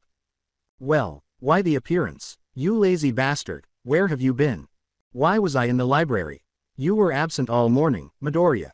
We want to know why you are not required to attend regular classes. The principal allowed it after taking his test, and besides, you should all sit, teacher's coming. The door flies open as if on cue. Like any other person, I'm walking into the room. There are excited whispers across the room. Good afternoon, Class 1A. Your heroics teacher is me, All Might. Style is becoming the most crucial aspect of being a hero. Suitcases with numbers matching their seats are visible when the classroom's left wall opens. Get changed and meet me at the Mock City. Afterwards. A short purple grape-headed boy wearing a diaper in the back was on his hands and knees, and Izuku was wearing a simple dark green armored self-mending bodysuit that covers most of his body, leaving his head and hands exposed, along with a utility belt full of medical supplies. The class is gathered at the entrance of the mock city, all of them dressed as heroes. I should have done it instead of him. It's unfair. As All Might started class, he was disregarded. Now you all truly look the part of a hero, but a hero is more than just looks. All Might reaches inside his back pocket and takes out a few flash cards. Well, you will all be divided into two-person teams at random. The villain's objective is to destroy both heroes or run out of time, while the hero's task is to either touch the bomb or capture the villains who have hidden a nuclear weapon in a building. Have any inquiries? How do we choose a mate? With these, to choose the teams, All Might takes out 2 boxes. Toru Hagakure, who Izuku saw was wearing only a pair of gloves and shoes, was paired with him as a hero. Please don't tell me you're naked. Izuku received his response when he saw the glove move to scratch what was likely the back of her head. All right, you won't start a fight that way. No offense, but there isn't much you can do about Bakugo and Todoroki. I think you could have done recon, but you wouldn't be able to sneak up on someone with the ice beneath you, and you run the risk of getting hypothermia and possibly frostbite. Young Midoriya, you make a really good point. You will accompany me, Hagakure, and serve as Midoriya's mission controller, monitoring the criminals' activities. How about Midoriya, though? He shouldn't have to fight by himself. That would not be fair. Are you up for the challenge, Midoriya? Of course I am. A hero never backs down from a fight. The training can then start. After being told the bomb's location and sensing that Todoroki was also present, Izuku enters the icy building, heads straight for it, and is told by Hagakure that Bakugo is nearby. Bakugo comes flying down a hallway with explosions at him, his classic right hook primed and ready. Izuku takes the hit head-on without flinching, and in the smoke of the explosion, he grabs Bakugo and throws him back. Increased potency. Resistance to kinetic shock. Increased potency. Resistance to heat. Enhanced potency. Enhanced durability of eardrums. It seems somethings don't change. Do they catch on? I'm not that punching bag, please. He slowly stands up and lifts his arm to pull the pin on his gauntlet, but before Bakugo can lunge at him, Izuku steps in front of him and strikes him in the belly, driving him back down the hallway and into the rear wall. Bakugo, stop, you'll collapse the whole building. Izuku tried to get close enough to destroy the gauntlet, but it shot at point blank, and the camera is obscured by smoke and dust while the class waits in suspense to see what happened. His warning is ignored as the pin is pushed. Bakugo froze at the sight before him as he quickly removed the bracers from his shaking arms while breathing heavily. The bracers crack onto the floor and roll right beside Midoriya's smoldering body. The smoke cleared surprisingly because it hadn't done much damage to the building, but the reason for that would become clear. Izuku was on the floor, smoke coming off his body. The top half was charred black with red flesh seen between the cracks of blackened skin. The class and All Might stared at the screen. Some had puked at the sight of Midoriya. All Might was shocked by what he saw, knowing that Midoriya was very resilient, but he hoped that he would recover. While Bakugo was having a panic attack, Midoriya's body suddenly sat up and slowly rolled his shoulder, revealing healthy skin underneath. This continued until his entire upper body was free of it, and his suit slowly covered him again. Bakugo looks at him in horror as he sees the person he killed come back to life. All Might speaks from the room's speakers. How are you doing, young Midoriya? The subsequent words are a little hoarse and sluggish since his vocal cords are still developing. I am, all right. Would you like to go on? I do. Okay. Match resumed. Katsuki Bakugo has been eliminated. A wall of ice lurches toward Midoriya as he opens the door to the bomb room, and he lets it encase him. Todoroki exhales upon seeing this. These words started to reverberate in Bakugo's mind as Izuku continued to the bomb room. Bakugo is led out of the building by some robots whose eyes are still clouded over in shock. You shouldn't have come here alone. The ice abruptly breaks and fractures, sending ice fragments flying at Todoroki. Be sure your adversary is out before lowering your defenses. Your victory hadn't yet been declared by All Might. Quote. In an attempt to capture Midoriya once more, he sends another wave of ice at him. Did you truly believe that would work both times? You ought to think about other choices. I'm not going to break my word. Izuku ignores what he said, dodges, and punches him. Todoroki calls forth an ice wall to defend himself, but it is ineffective since Izuku's fist goes right through it and hits his chin, putting him down. Another wave of ice is sent after him, this time a little slower. Adapted cold resistance. Izuku touches the bomb and breaks the ice cocoon surrounding it. Hero's triumph. After carrying Todoroki out of the building, Izuku takes him to Recovery Girl, who apologizes modestly for knocking him out but is at least relieved that they are not seriously hurt. Izuku then returns to his class in the observation room, where they immediately swarm him with questions about his well-being and the fact that he should have stayed in the nurse's office. He calms them down and excuses himself, and All Might says goodbye and moves on to the other matches. Each match was more about strategy than pure power, and the class ends with a sense of consequence, that with great power comes great discipline to hone it and use it for good. The following matches were much more serious, with everyone feeling scared and pulling their punches while using less power. Their nightmares were filled with images of a villain who had been dismembered and disfigured as a result of their own actions. Bakugo was strangely silent and not looking at anyone, and the next day of class was strange since they were still thinking about the occurrence from yesterday. Aizawa entered a peaceful and well-organized classroom. "Good morning, class. I've watched the training recording from yesterday. Although it's admirable that you've learned the lesson, don't let one mishap stop you." Bakugo. He looked up. "If you had fired that shot at anyone else you would have been in cuffs before you left the mock city." He glances down again, reliving the experience as he tries to stop his trembling hands but is unsuccessful. "However, Midoriya has presented your argument. Here are the terms under which you will be permitted to proceed. Your gauntlets will be taken off your hero costume until you can prove that you won't misuse them. You will have to attend therapy sessions with Hound Dog as often as he chooses, and you will be expelled under observation if someone else has an incident. Does that make sense?" He nods in anger because the guy had to defend his dream. "Good, now today you will be making a decision that will affect the rest of your time here." The class watches in fear as he stops. "It is time to elect your class president." It's a typical occurrence. Izuku was reading a book on advanced quirk biology theory in the library when the alarm went off, signaling that UA's walls had been breached. He put down his book and went to investigate, but as he did, he felt a new quirk emerge from the quirk progenitor, describing a touch-based decay quirk, and he turned to see it in the staff room. Izuku uses telekinesis to try to pull whatever is on the other side of the purple portal that closes near All Might's desk as he rushes into the staff room. A dismembered hand flies at him as the portal completely closes, and Izuku looks at the hand on the ground, which is gray with a brass connection port at the wrist with 2 holes. He searches for a plastic bag and uses it to pick up the hand, discovering that Class 1A's schedule was left open on All Might's desk. With only a broken gate, the heroes were outside debating about how the media had gotten in when Midoriya abruptly yells for them to enter, claiming to know something. When the teacher gathers in the staff room, Midoriya tells them not to touch anything, explains the closing portal by All Might's desk, and shows them the severed hand, which they then take to the police. Midoriya requests a private conversation with Nezu, so they go to the principal's office, where Izuku honestly describes what happened.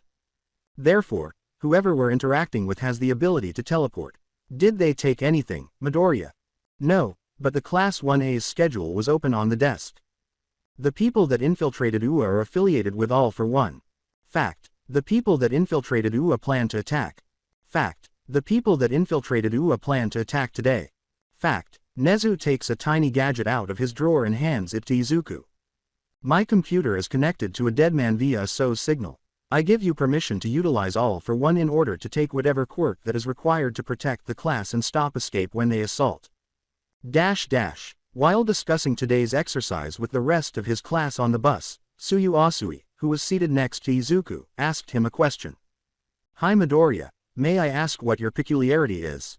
As if on cue, the rest of the class falls silent to listen to his response. Reactive mutation is my quirk. The more I experience it, the more resilient my body gets to harm, and it also has a healing component. Therefore, don't worry about anything that happened yesterday. I've improved since then. Man, that's one strong quirk, mine only hardens my body. You also have a significant quirk. This is not how I started, I had to build it up. Don't disparage your peculiarity in that way.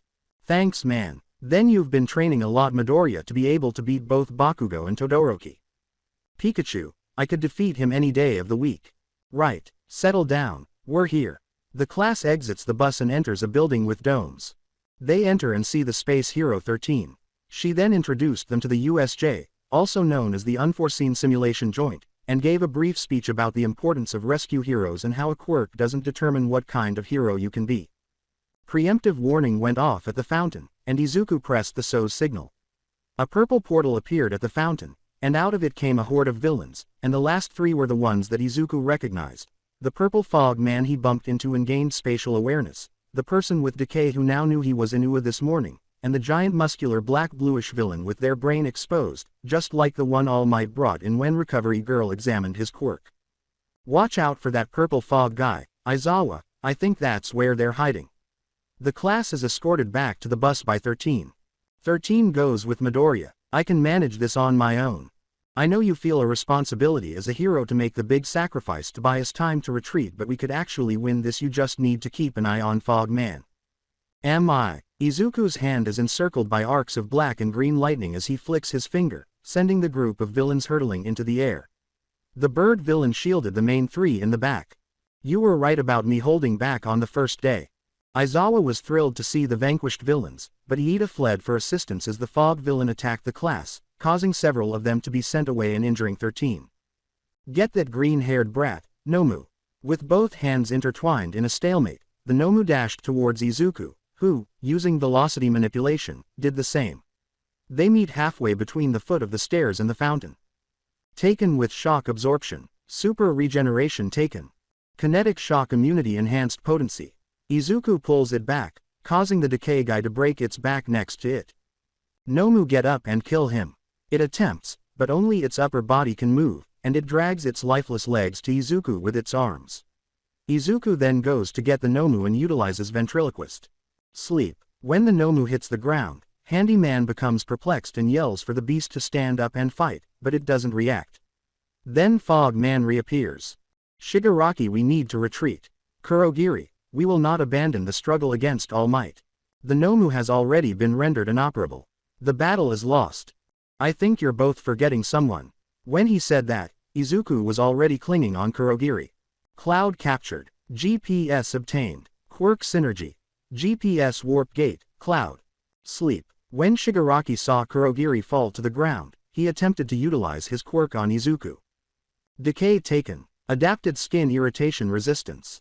Sleep. He is put to sleep once more using ventriloquist. Aizawa didn't have time to wonder as the rest of the class starts to assemble at the top of the stairs. Many of them were a little roughed up but otherwise fine. The door suddenly bursts open and the class prepares to fight whoever it was. The dust clears and All Might in his suit is revealed. Aizawa just stared in shock as one of his students handled the main villains easily, but something was bothering him. How did Midoriya make them pass out by simply touching them? Don't be afraid. I'm here. All power. Looking around, All Might notices Midoriya watching the baddies from the fountain. I appear to be a little late. Let's all leave this place. Nezu had summoned Aizawa to his office. The door opens before he can knock, just as he was about to do. Aizawa, please come in and have a seat. Would you like some tea? Please just get to the point. Sit. Aizawa takes a seat, a little uneasy at Nezu's tone. Oboro Shirakumo is Kurogiri the teleporter. Sitting there, Aizawa takes in the information. His friend who died rescuing others had been subjected to experiments and became a fog person. Quote. How do we know it was him? That requires a whole other explanation. Do you know of All for One? The quirk thief. I've heard rumors, but he's real, isn't he? Yes, very much so. I believe that Oboro was not supposed to die that day. All for One's target was you. Oboro was an unexpected success. Aizawa said nothing. Now on to how we know of this. I believe that it would be best explained by Midoriya. When the office door opened, Midoriya appeared, her expression solemn. He described the origins of his All for One peculiarity and the real reason why he doesn't use One for All. Before, Aizawa sat in silence. When I took the quirks off of Kurogiri, I had taken Cloud and GPS. We believe that these two quirks combine to allow teleportation. Where is he? He should still be in police custody. Aizawa rises and walks out of the office. Is he gonna be okay? He'll be fine. Detective Tsukauchi is shown when the office door unexpectedly opens. The lab results came back from the hand. It belonged to a deceased Kotaro Shimura.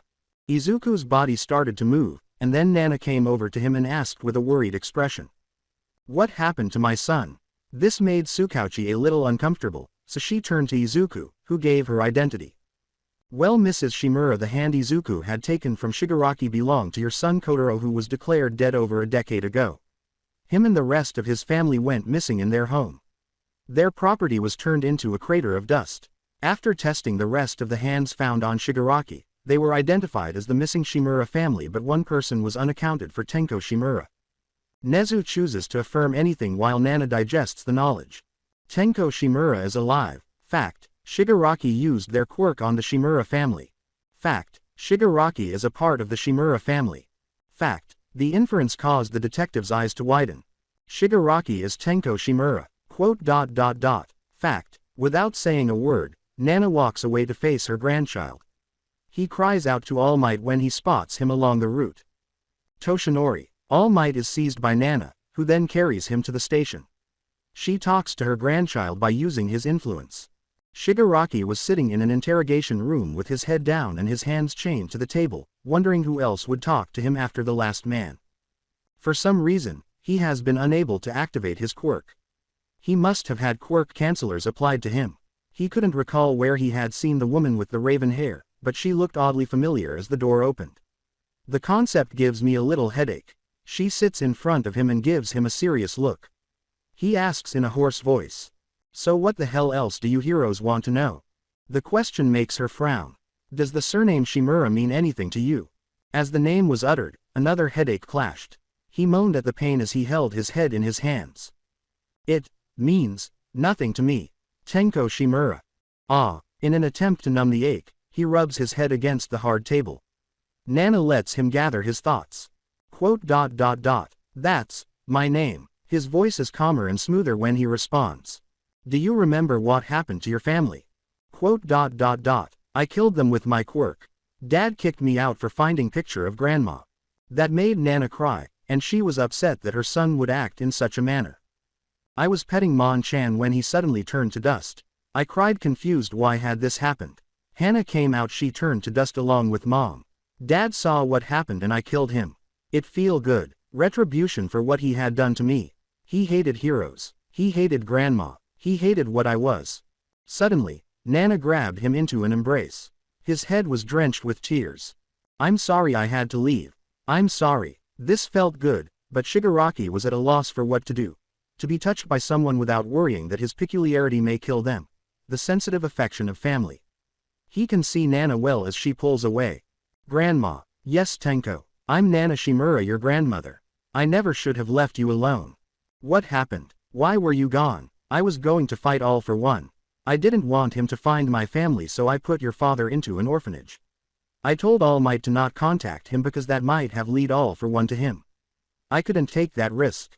I died fighting him and he wanted to use you to go after All Might. But he saved me, when no one cared, not even the heroes.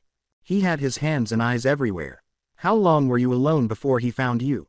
"A few hours. I tried to get help but they all ignored me. A hero saw me and looked at me in disgust. He must have known that you would have been perfect to be molded in his own image and use you to throw off All Might. When he realizes that his life with his sensei was a lie, he stops. A ploy to create the ideal antagonist. A weapon to annihilate everyone he pleases. All for One is Ali." He started to spew forth black sludge. Knowing that All for One had intentions for him, Nana was taken aback by this. "Tenko, don't let him know you remember. We'll get you out soon." The questioning chamber disappears, and All for One appears in its place, surrounded by several machines that are keeping him alive. "Tamura, I hope your stay at the precinct wasn't too unbearable." Tenko slowly rises to his feet and assumes his former identity. "I'm sorry I failed to kill All Might Master. If that green-haired brat didn't disable the Nomu, it would have been so much easier." The mere mention of the youngster made All for One cringe. When he turned on Quirk's sight, he discovered that Tamura had lost his quirk. Now that Kurogiri and the Nomu had been apprehended, this was not good. Their peculiarities were probably also stolen. In any case, they could simply rebuild. He must now replace his student's peculiarity. He always had copies, thank God. One is none, after all, and two is one. Have a backup at all times if it's crucial. When All Might storms into the questioning room, Tenko is gone and Nana is seated by herself. "He's still alive, All Might. We need to beat him for real this time." After telling them of Shigaraki's absence, Nana and All Might depart the precinct. The following day, UA was being pressed by the media to explain how the break-in happened. Nezu and Power Loader were on stage. The break-in yesterday was conducted by a villain group by the name of the League of Villains. They had entered using a teleportation quirk. We are currently developing tech which will prevent this situation from ever happening again. Pro Hero 13 was injured severely during the incident. Any updates on their condition? They are in the most capable hands and is currently resting. How are the public able to trust that an incident like this will not occur at the scheduled sports festival later this month? The festival will be staffed by the finest heroes of Japan including All Might. Villains would need to make large moves to ruin it. After a couple days, Aizawa was in homeroom with Class 1A. Now I know everything has been a bit hectic but the fight is not over yet. Once more, the class is kept in suspense. The sport festival will take place in 2 weeks. It's an awful moment, sir. UA was just broken into. We're using the event as a demonstration of our tenacity, but regrettably, it was too large to cancel, demonstrating that heroes of the future will be more powerful than those of the past. Additionally, it's a chance to market yourself in order to secure favorable internship offers. The class was exited for the next festival when the bell rang to signify lunch. When they approached the door, they saw a large group of children, and a boy with purple hair and a trying appearance blocked their path. Well, if it isn't the survivors. Why have you all come here? It's lunchtime.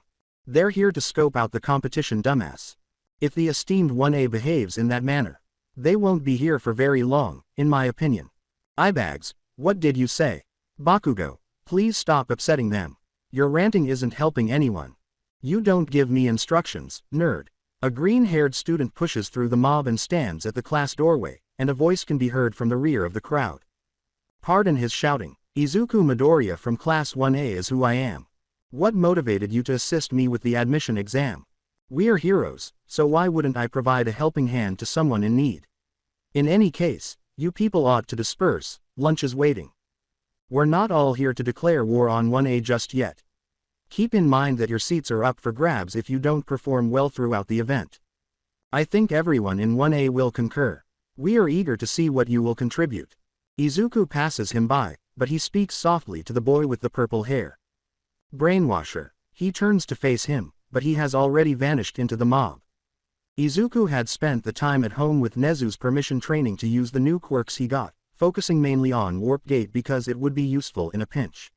He knew that eventually his ability to take and give quirks will be revealed, but he trains to ensure that the fallout is mitigated. The students trained for the next 2 weeks. Some of Class 1A attempted to locate Midoriya to get advice, but they were unsuccessful. Todoroki approaches Midoriya as the class waits in the waiting area for their announcement on the day of the festival. In my opinion, you are the strongest in this class. Thanks. However, you shouldn't expect to win the entire event. Be mindful of your back. The class's strongest person was challenged, and everyone waited for his response as gossipy conversation filled the room. Don't dismiss the other students in the class. I'm happy to take on the task.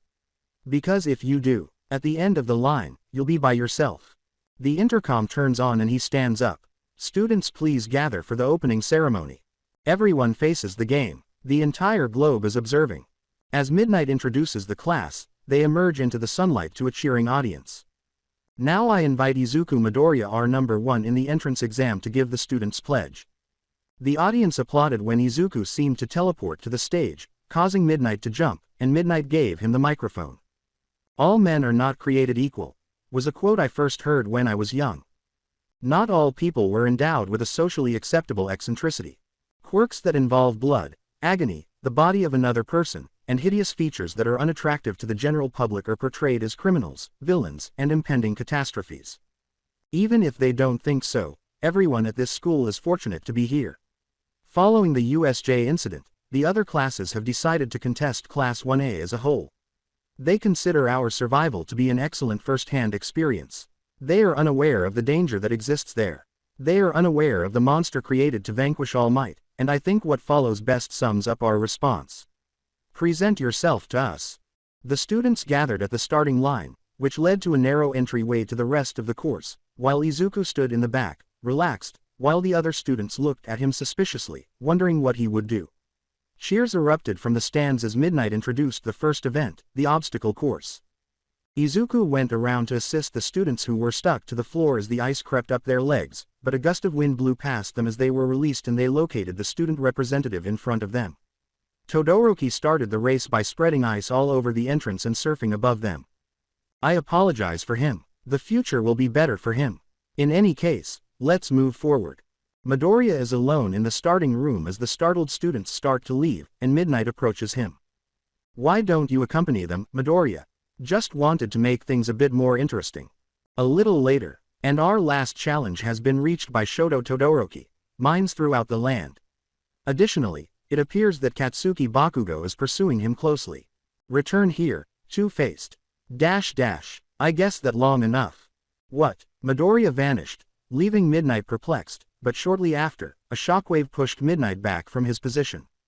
And it appears that our student representative has made the decision to enter the race at a breakneck pace. He has already passed the pits and is catching up to our leaders very fast. At the mine field, Bakugo was slowing down Todoroki, who was already mostly across. Todoroki ran through the field, stepping on the mines to give himself a boost, and Bakugo saw a pink trail coming directly at them. Bakugo ran after him, and Todoroki followed. Come back here, idiot. You sound like a broken record, Kachan. As Izuku dashes past them and returns to the stadium, Bakugo yells. And the winner is here. As confetti rains down from the skies in joy, the crowd cheers and applauds. Todoroki arrives following Bakugo, who awards him third place. Midoriya isn't over. A small mountain rose from the center of the stadium, and the 40 advancing students gathered in front of the stage as Midnight rolled the roulette again, landing it on King of the Hill. The players' starting positions were determined by their performance in the previous event. They could form teams of 4 or go it alone, and the winner was the one with the most points at the end of the 15 minutes. Naturally, Midoriya was supposed to start at the top of the list.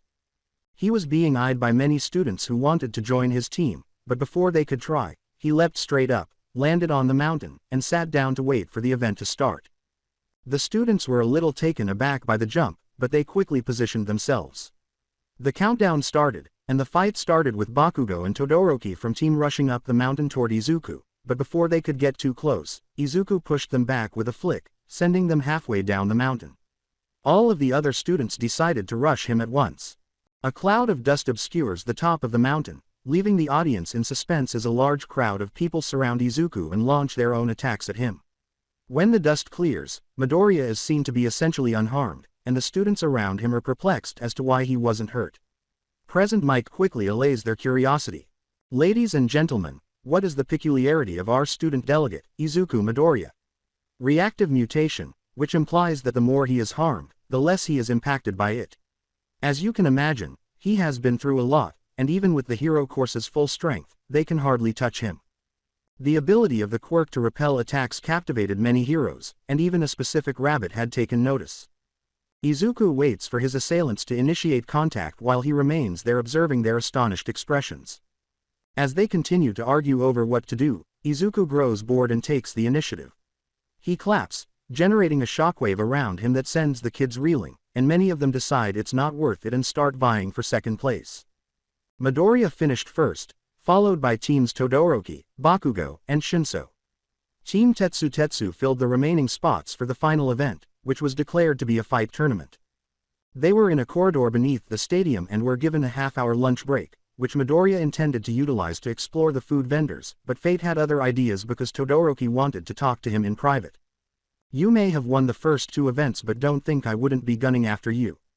Why haven't you been making every effort to win this thing if you're that serious about it? Because based on what I've observed, you don't respect anyone but me. I have given my all. Fiction. No, you haven't. You're only good at one thing. Even while your ice is strong, you aren't skilled enough to apply it in every circumstance. You lack the dexterity, yet you use it for every move you make.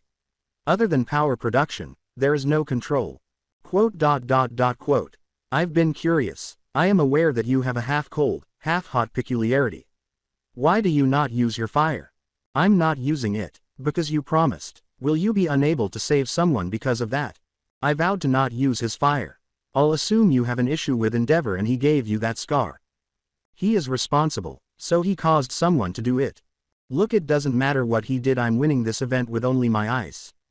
You really are arrogant. Quote. You genuinely believe that by utilizing power, which you know is insufficient, you will win this. You've already received second and third place. Do you not believe that it's time to accelerate? I'm not someone you know. You're unaware of what he did to me. Then enlighten me. Todoroki informed him about his upbringing, including the training, loneliness, lack of affection, and the use of foul language, with the exception of his mother, who was also taken away. He also talked to his siblings, 2 of whom were abandoned and 1 of whom had passed away. Fiction. I suppose not. I promised myself I would never use his quirk again. You do want him to be upset with you. I despise him. So, why are you present? Why are you doing hero training at UA? If you weren't a hero, wouldn't he be much more irate?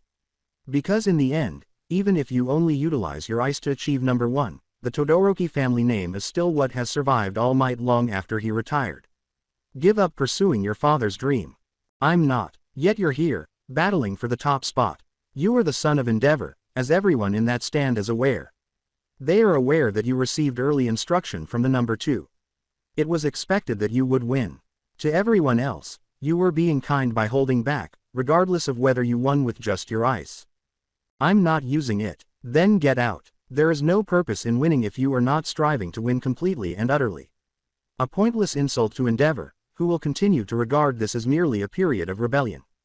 What you say is meaningless. With just my ice and nothing else, I shall prevail. Feeling that the debate was pointless, he rushes off, and Izuku watches him go. As he does, he turns to face the corridor and notices some blonde hair that has just gone behind a wall. I know this wasn't the best place to have a private conversation, but I didn't expect you to be a stalker Kachan. He felt his presence when he arrived, but he did not notice, so he was able to stay and stalk them. The hall is still silent as Izuku shrugs and leaves. When the matches were revealed, it appeared that Izuku would be facing Hitoshi Shinso, the brainwasher. I look forward to outmatch student representative.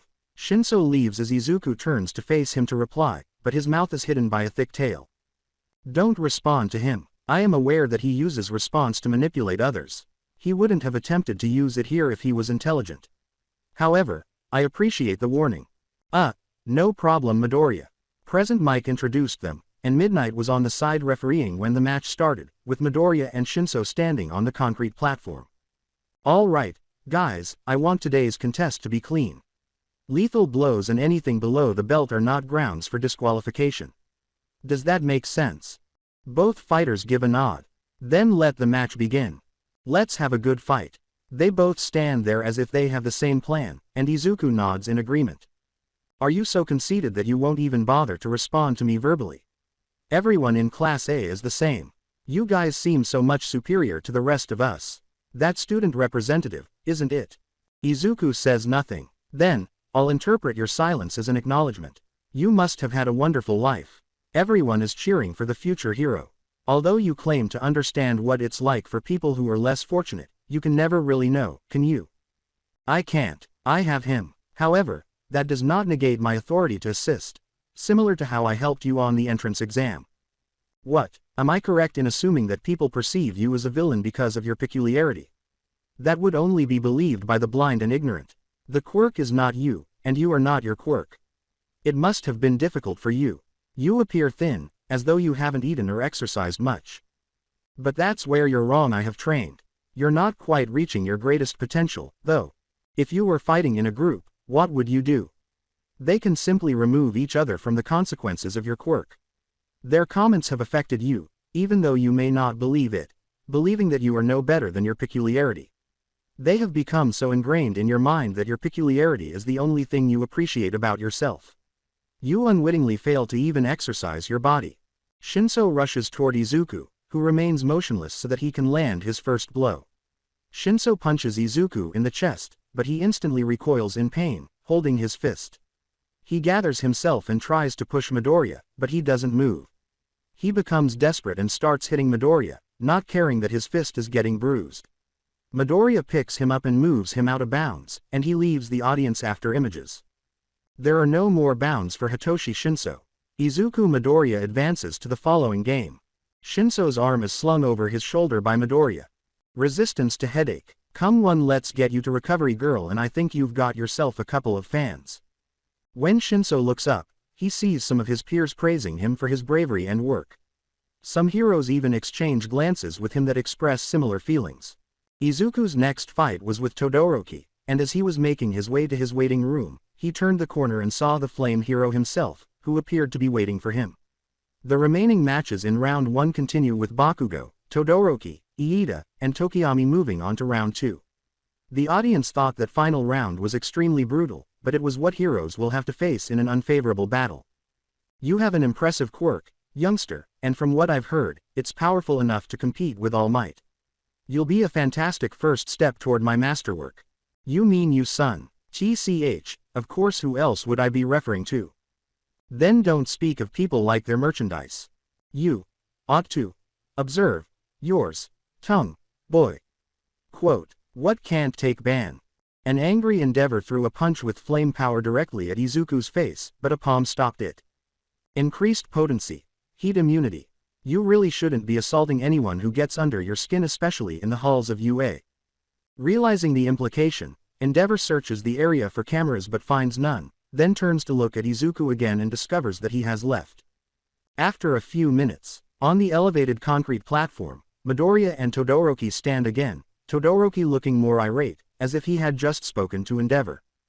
Are you ready? They each give a nod. They let the match go.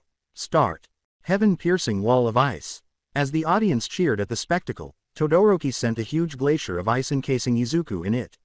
The audience was shocked and a little disappointed that the match was so short and unimpressive, but just as Midnight was about to call the match, the glacier exploded and cracked, sending large chunks of ice near the crowd. Midoriya stood in the middle of the destroyed glacier, looking completely unharmed, with pieces of ice still stuck to his clothes. Todoroki, I though you knew that wasn't going to work. Todoroki remained silent as he sent another wave of ice, which was instantly blown apart by throwing the chunk of ice, turning it into snow. This continued for a few short minutes as the audience grew bored, dissatisfied that this was all the son of Endeavor could do when faced with an opponent who was resistant to their attacks, using the same attack over and over again, and saving themselves by using ice walls. Todoroki could feel their dissatisfied looks, especially his father's, and he started to slow down, ice patches appearing on his right side and tiny flickers of flame on his left. The ice moved more slowly and produced smaller, as a result of quirk exhaustion, which Bakugo explained to the class in the stands. Quirks were like muscles, if you use them too much, they're bound to break, and Midoriya hardly had to use his. Why battle it if you're not giving it your all? You've been repeatedly launching the same attack, and seeing it repeatedly parried ought to have made the message clear.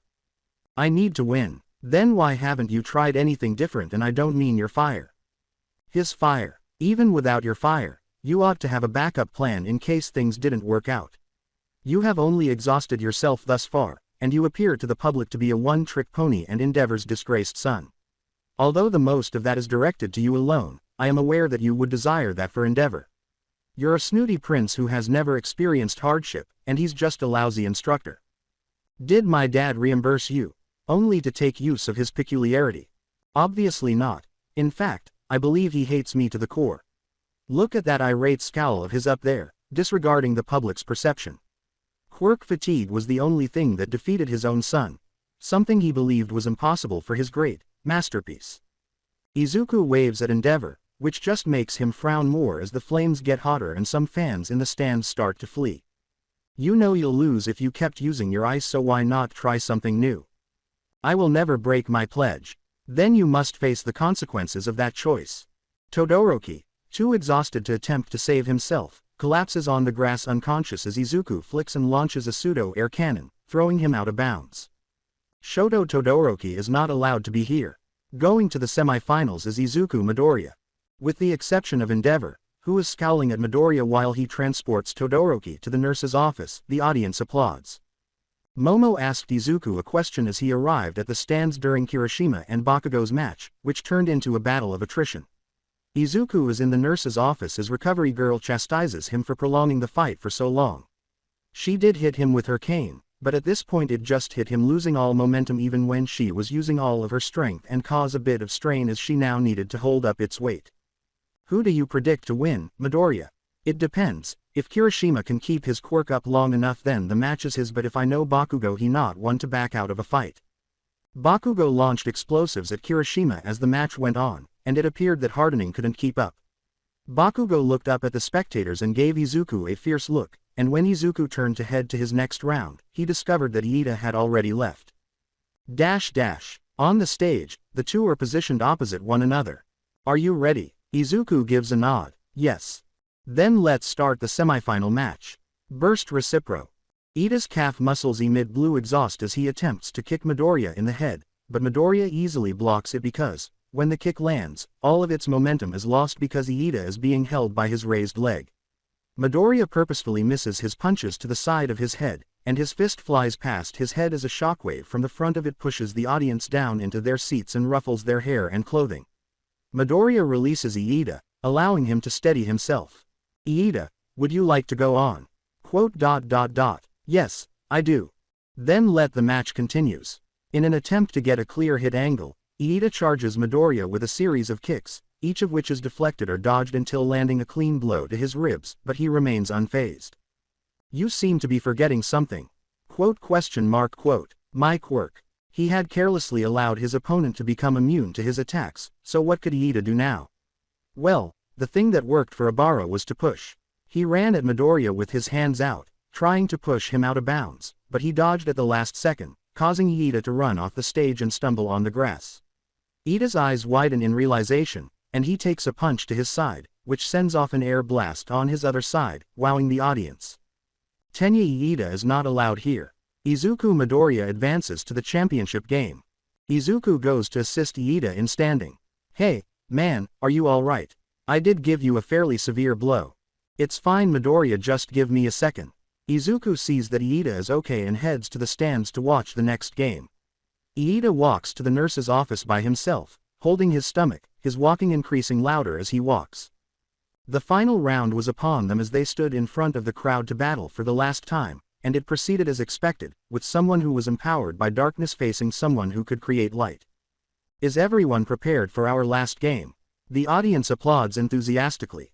On the one hand, there is the one who has endured blows and assaults that would cripple many others, yet still rises to the occasion. Izuku Midoriya, our student representative. Cheers. And from the palms of his hands, emanating the strength of the sun. Ready, Katsuki Bakugo, to destroy the opposition. Let's move this last battle out of town. Are both of you prepared? Bakugo grunts in agreement as Izuku nods. Start. After launching himself forward with a blast and a right hook that Izuku takes on the chin with his head barely turning, Bakugo uses both hands to launch Izuku back off the arena. He takes a step back, so Bakugo tries again, and after 2 steps, Bakugo hits harder. After 3 steps back, Bakugo backs off with his pants holding his arm, and when he looks up, he sees Izuku with his shirt still smoldering from burn holes, and rips it off, allowing it to burn on the stage. You're afraid of injuring me, hurry up. I'm sure you're capable of more. Let's perform for the globe. Bakugo felt the strain from overusing his quirk, so he and Izuku engaged in hand-to-hand combat and increased their sweating. Bakugo tried to outmaneuver him, but each attack was parried and countered. His body was getting more and more bruised, but he persisted in getting up because he believed that this was the day that he, the strongest of Aldera, would destroy this indestructible wall of flesh. He gets up to sweep Midoriya off his feet, but Izuku raises his leg and kicks him away. He then goes to punch his side, but Izuku grabs his arm and throws him over his shoulder. He then turns around into the blast and punches him in the stomach, sending him into the concrete near the edge. He gets up staggering, a little blood dripping from his mouth, but he prepares for one last move. He blasts himself to the sky, and as he falls, he uses explosions to blast himself down faster into a spiral. The impact of a howitzer. Izuku's body had several 3rd to 4th degree burns that were healing quickly, making some in the crowd gag at the sight. Bakugo's head was in the center of a web of cracked concrete, and when he was reveling in the explosion, a burned arm flew out from the flames and grabbed onto his head, slamming him to the ground and dissipating the smoke and debris around them.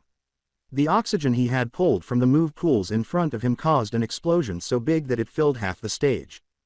Bakugo Katsuki is unconscious. The sports festival is won by Izuku Midoriya. As Bakugo was carried out of the arena, the crowd erupted in cheers and applause.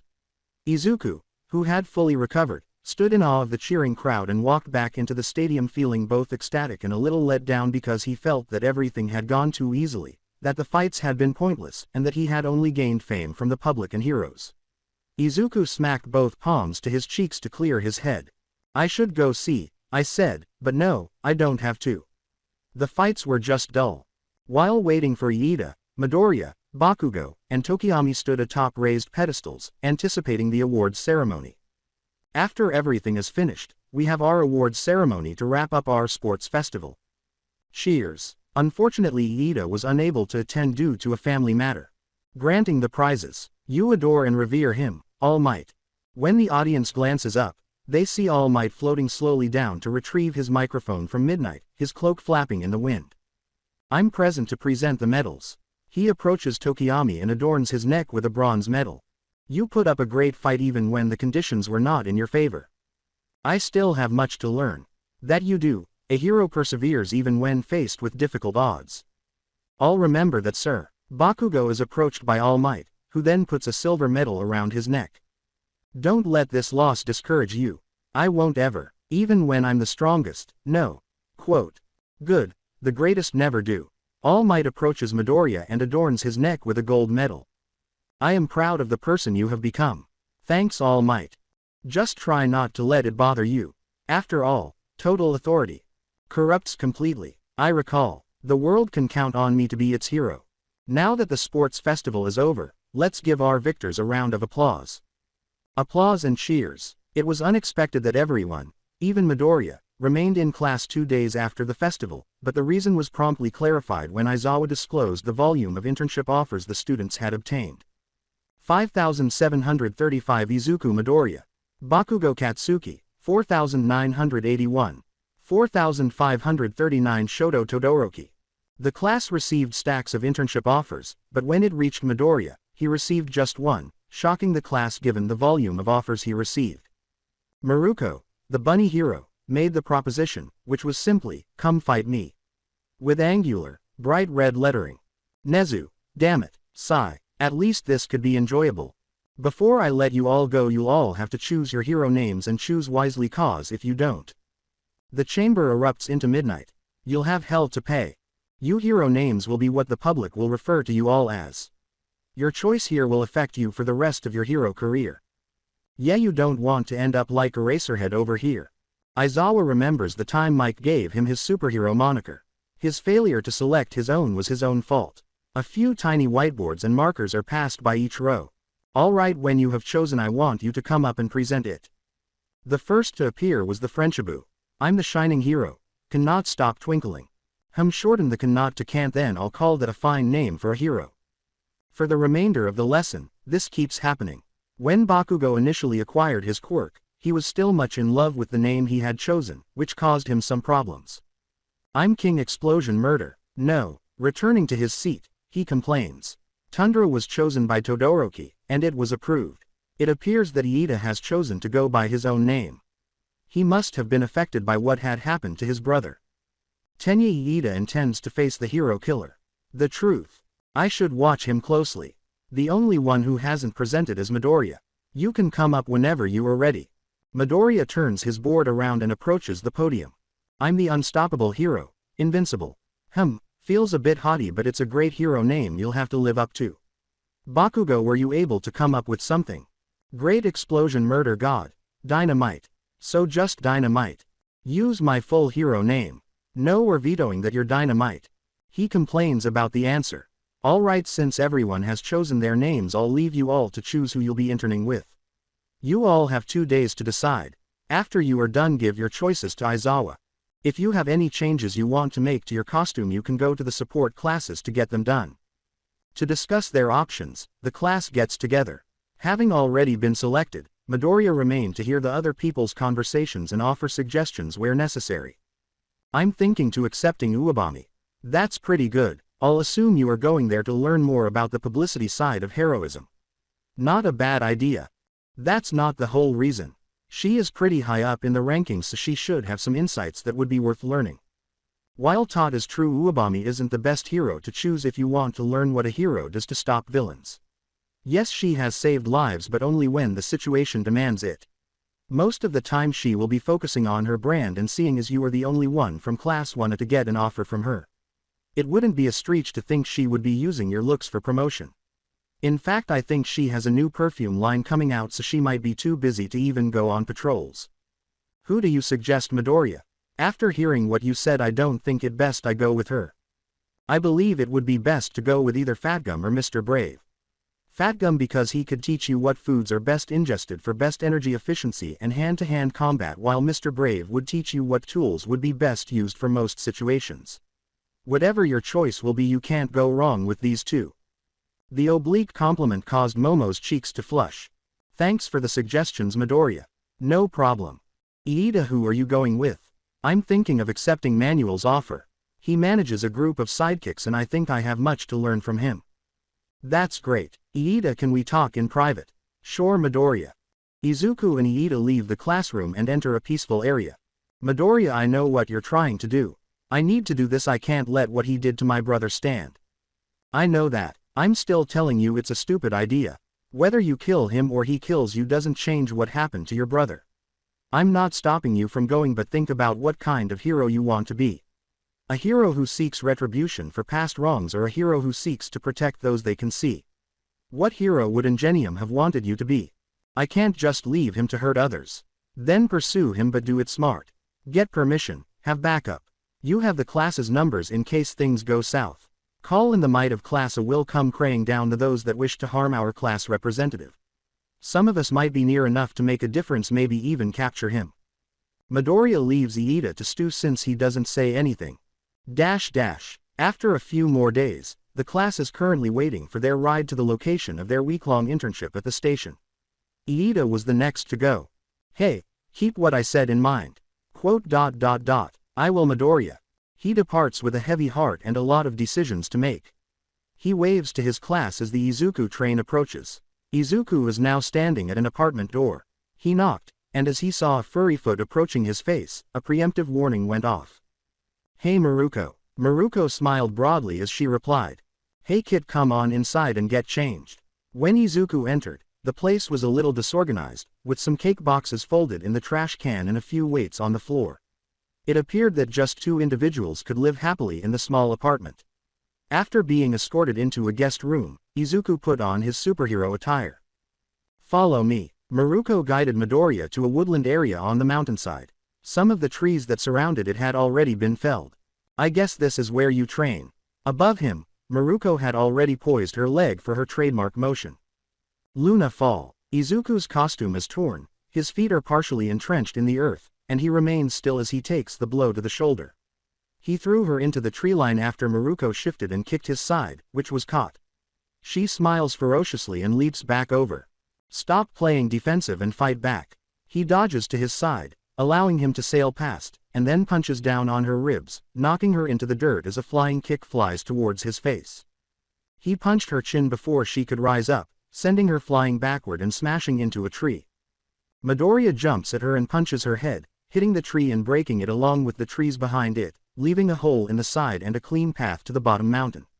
When Maruko tries to kick Midoriya in the skull after dodging to the side, it merely barely tilts his head.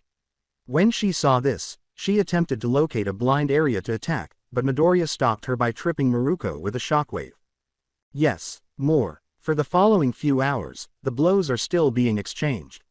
She became even more pleased when Midoriya began to employ her own moves against her, and by the end, Maruko was exhausted, bruised, and content. Midoriya was okay, his suit was the sole casualty, and it was still healing. She had never had to work so hard to get a hit in that affected him. He seems to have just warmed up. That was a nice workout, kid. Half an hour rest and we go patrolling. Yes ma'am. Midoriya goes with Maruko on her patrols for a few days. She allowed him to settle several of their conflicts, including a narcotics bust. The cash was earned discreetly in little sums in an alley between gangs, but given the contraband delivered, the duffel bag of cash was a little too noticeable. To pin the crooks in, Midoriya and Maruko lowered down on either side of the lane.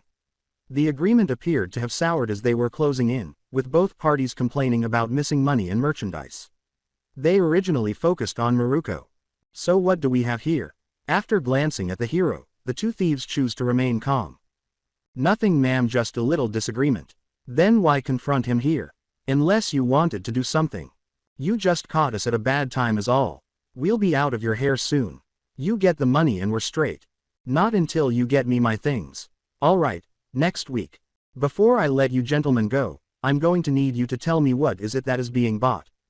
Fucking hero. While the other criminal flees, the villain's arm transforms into a huge whip-like sword and slashes Maruko, who dodges.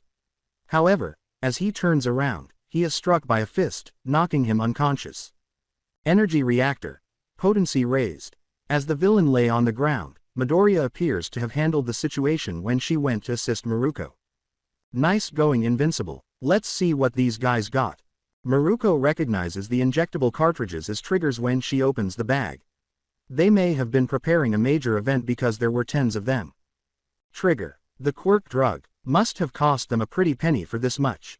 Guess we're keeping an eye out for Bit. Let's hope they don't get antsy without their trump card. They had to prepare a report about the villain and the crooks they had apprehended when the drugs were brought to the station. Invincible, tonight we're going to be patrolling in Hosu. Intel has it that the hero killer has been sighted in the area. In the meantime, Stain was on a building's roof that overlooked Hosu. He observes the busy street crowded with uninformed people. People who are oblivious to the evils that are carried out in secret. The younger heroes, particularly the green-haired child, were becoming more powerful. A peculiarity he could never overcome on his own. All he could do was hope he was among the good. It remains to be seen if the others deserve the moniker of hero. He has only discovered one that meets the requirements thus far. All Might is the only real hero who is driven by the lives of others rather than by fame or wealth. Beside him, a murky substance that like muck appears. With his blades poised to sever whatever comes his way, he retreats. A white-haired youngster with hands all over his body emerges from the mud. The child removes the palm from his face and lets out a sigh of relief as the sludge goes away. Hello Stain, I'm Tamura Shigaraki. What do you want from me? I need your help. While on patrol in Hosu, Midoriya and Maruko heard an explosion and noticed a roaring blaze in the center of the city. They each give each other a nod before they take off toward the scene. A four-eyed white Nomu lunges at Midoriya on the way, attempting to seize him. First to reach it, Midoriya grabs it by the neck. Release and absorption taken. Taken from muscle augmentation. Taken from the tongue web. Sleep. Maruko is confused when the Nomu lose consciousness, but she chooses to ignore it in order to reach the fire site. Heroes are attempting to extinguish the roaring fire while evacuating inhabitants from the buildings when the two of them arrive. Beside a damaged fire hydrant that directed water to assist put out the fire sat the normal hero Manuel. Manuel wears Iida. His expression displays a hint of dissatisfaction and wrath as he surveys his surroundings. Izuku used his freak sight to scan the area and observed Iida preparing to confront the hero murderer. He turned to Maruko and knew that was all. Maruko, I need your permission to use my quirk. A classmate of mine might be doing something really stupid. Just go, whatever happens make sure it's glorious. Midoriya rushes out to Iida's place as Maruko dashes inside the flaming buildings to look for civilians. Stain, your murder spree ends here in the name of Ingenium. Get the hell out of here, kid. I may not seek to kill children, but I will if they stand in the way of my cause. Iida leaps at Stain, but Stain dodges the kick. Iida steadies himself, but just as he is ready to get up, his body jerks, immobilizing him. You should have left when you had the chance. You come here in vengeance for a false idol, your brother. What is it in your twisted mind that make him unworthy? Why leave him alive if he was not just? Why let him suffer without his legs? Why should that matter to you, killer? You've ran here too blinded by your hatred to see those in need. A bloodied native man is bleeding out on the ground, staring at him in terror and annoyance as Iida glances past him. How could he have failed to notice him? Did they tell him the truth? You were just as fake as your brother was. You are not worthy of the title of hero you aspire to be. Above Iida's head, Stain lifts his sharp sword in preparation for a blow. Iida reluctantly accepts, closing his eyes. I'm sorry, Tensai. After being pulled away from Iida and struck in the side, Stain looked up to see Midoriya staring down at him angrily. I told you to call us if you needed help. Sit tight, help is on the way. Midoriya approaches native to tend to his injuries. Stain tries to cut him down, but he stops the blood. With sparks flying from the cut, Midoriya blocks the attack with his palm, causing a loud clang to reverberate throughout the alley. Stain turned to face his chipped blade and backed away. I can assume you're the hero killer. Why are you here? Isn't it obvious to stop my idiot classmate from trying to kill himself fighting someone he is not prepared for? Saving native is the second reason. Then what of me? If you're willing to come quietly then this end nice and easy, but I don't think you'll go down without a fight. Let's see what you're made of. Midoriya, he paralyses you if he cuts you. Thanks for the heads up. Midoriya catches the knives that Stain tosses at him and throws them back at him. Stain attempts to slash at Midoriya after deflecting them. Stain tried to find an opening, deflecting each swing. He struck Midoriya's side with one of his swings, but the same sparks flew from the hands. Stain retreated and attempted to charge at native, but Midoriya caught him by the scarf and hurled him back against a wall. Stain, this doesn't have to end with you bruised and unconscious. You can just come with me quietly. No need for all this pain. Why would you have sympathy for me? A killer. Even if you kill, you are still human. You still have the capacity to change. You still have sins you need to atone for. Please stand down. Sheathing his weapon, Stain lowers it. Maybe the future of heroes isn't lost without me. You will be the beacon of heroism this society needs, and if you stray from your path I will be there to cut you down. Whatever it takes. You are worthy. Iida gradually sits up as Stain's peculiarity starts to fade. He gently stood up and glared at the pacified hero killer. Recipro burst. Iida rushes to beat the villain to death, but Midoriya catches him and throws him to the ground, rendering him unconscious before he can do so. As it occurs, Maruko shows there and examines the hero killer. I've given up. You heroes really need to teach you generation well. Hero killer, you are under arrest for the murder of heroes all over Japan. Looking up at the sky, Midoriya spots a winged Nomu that, once it spots him, flies at him. Midoriya leaps at it, snatching its wings. Retrieving dragon wings, adapted from hollow bones. Both of them collapse back to the ground, where they are surrounded by heroes who are observing the Nomu with fatigue. Don't worry, the runts got it. Maruko and native emerged from the alley with an unconscious Iida and Stain in tow. While the Nomu were being dragged out, paramedics were rushed in to help. Suddenly, Stain saw Endeavor. Endeavor sneers as he turns to face him. You fake, I know what you've done to your children. You and all the other fakes are the reason my cause is just. Shut up, villain. Why would anyone believe a word you say? They don't need to believe me. The world must know what kind of monster they worship. A monster who uses children foe. An enraged Endeavor rushes in his direction, his palms burning, wanting to silence this criminal. Midoriya held on to his flame fist, stopping his attack. Despite Endeavor's attempts to break free, Midoriya's hold remained strong. You should be more aware of your surroundings, sir. As Endeavor looks around, he notices that people are recording the entire altercation with their phones up. Midoriya releases his hand as he calms down. This isn't over, boy. Some members of the crowd pursue him as he leaves, seeking to verify Stain's claims. The scene shifts to Midoriya as Stain is being escorted back to the rear of a police vehicle. Invincible, you are the hero of the future. Just like All Might was in his prime. You will be the symbol for justice. You are a true hero. Stain climbed into the vehicle and drove off. Midoriya and Maruko had already left when several members of the audience attempted to ask him questions. The hero killer Stain's arrest was captured on camera, and the footage quickly went viral. Along with his claims about the Todoroki family's secretive home life, his final remarks were widely reported in the media. Reporters had discovered that Rei, Endeavor's wife, had been placed at a mental health facility for frightening their youngest kid. In addition, there were other documents pertaining to Toya Todoroki, the oldest child who vanished a few years ago. To answer the accusations and suspicions, Endeavor and his team had planned a news conference. All the allegations that have been propagated in the news are slander and have taken out of context. My wife is in a mental hospital because she had an unknown mental condition that wasn't addressed, which unfortunately caused harm to my child. My missing eldest is still under investigation and I have been working tirelessly to find him. Although some members of the public were somewhat calmed by the meeting, his reputation had already suffered. A lot of people were paying closer attention to what the hero had done, criticizing every minor error and alleged transgression. The entire hero society was likewise exposed to this critical scrutiny. Following the release of the recording, Midoriya had been stopped in the street. A lot of them requested autographs and photos. There was a brief chase since some of the criminals fled when they saw him. The police and the heroes chastised Iida. The one that had the biggest impact on him was Tensai, who calmly and dejectedly described what would have happened if he had been successful in killing Stain. He was troubled by the thought of his incarceration and the suffering his mother would have endured. The remainder of the internship was uneventful. Just following Maruko and sparring with him. Fighting someone who could easily absorb her blows was a lot of joy for her. She was compelled to get better as a result, battling more strategically and with less wasteful movement. Now, the two of them are waiting for the train at the station. I'm gonna miss having such a great training partner. You really do only think about fighting, do you? She gives him an arm nudge. Any more passengers in the vicinity would have flown into the tracks if they had been struck by the sound, which frightened them. When Midoriya's train arrives, Maruko gives him a handshake, which causes the train to rock a little, and says goodbye.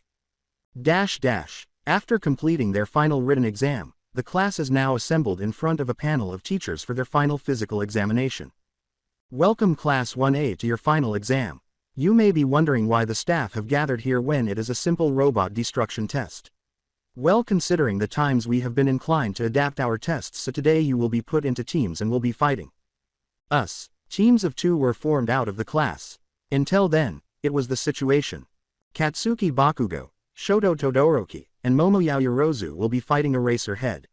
Which leaves Midoriya, who will be fighting me. Midoriya grinned with delight as All Might descended from the ceiling and landed in front of her.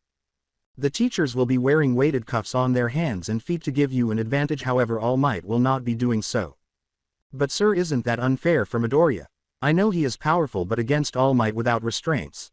I trust in his ability to adapt to the situation. Will the first team please get into position? For the most part, the tests proceed satisfactorily.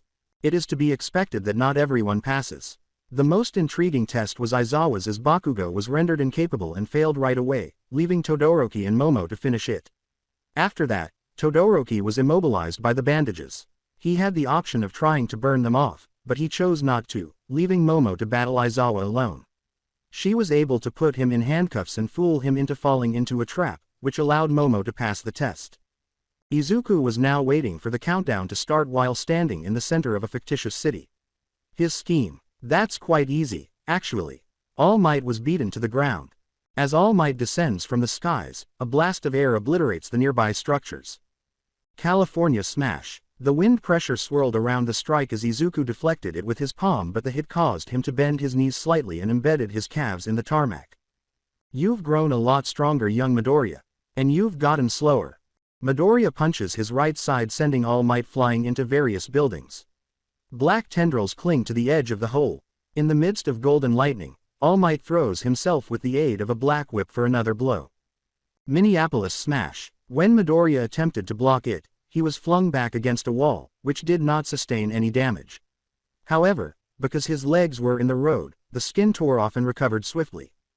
But you have new moves. With their powers, how could I not adapt?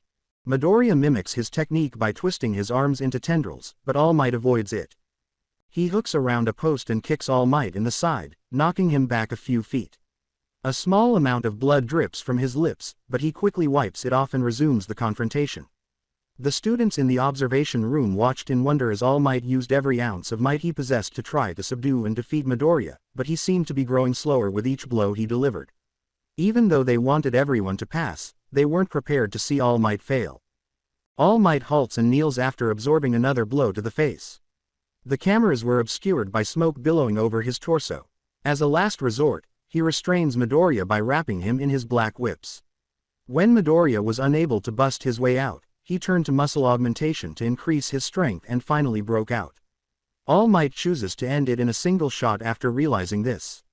He puts all of his energy toward gathering and condensing the embers of One for All. United States of Smash. Following the great move, dust clouds formed. Midoriya vehemently opposed it. The structures surrounding the fist were devastated by the shockwave that was felt in the viewing chamber as it impacted.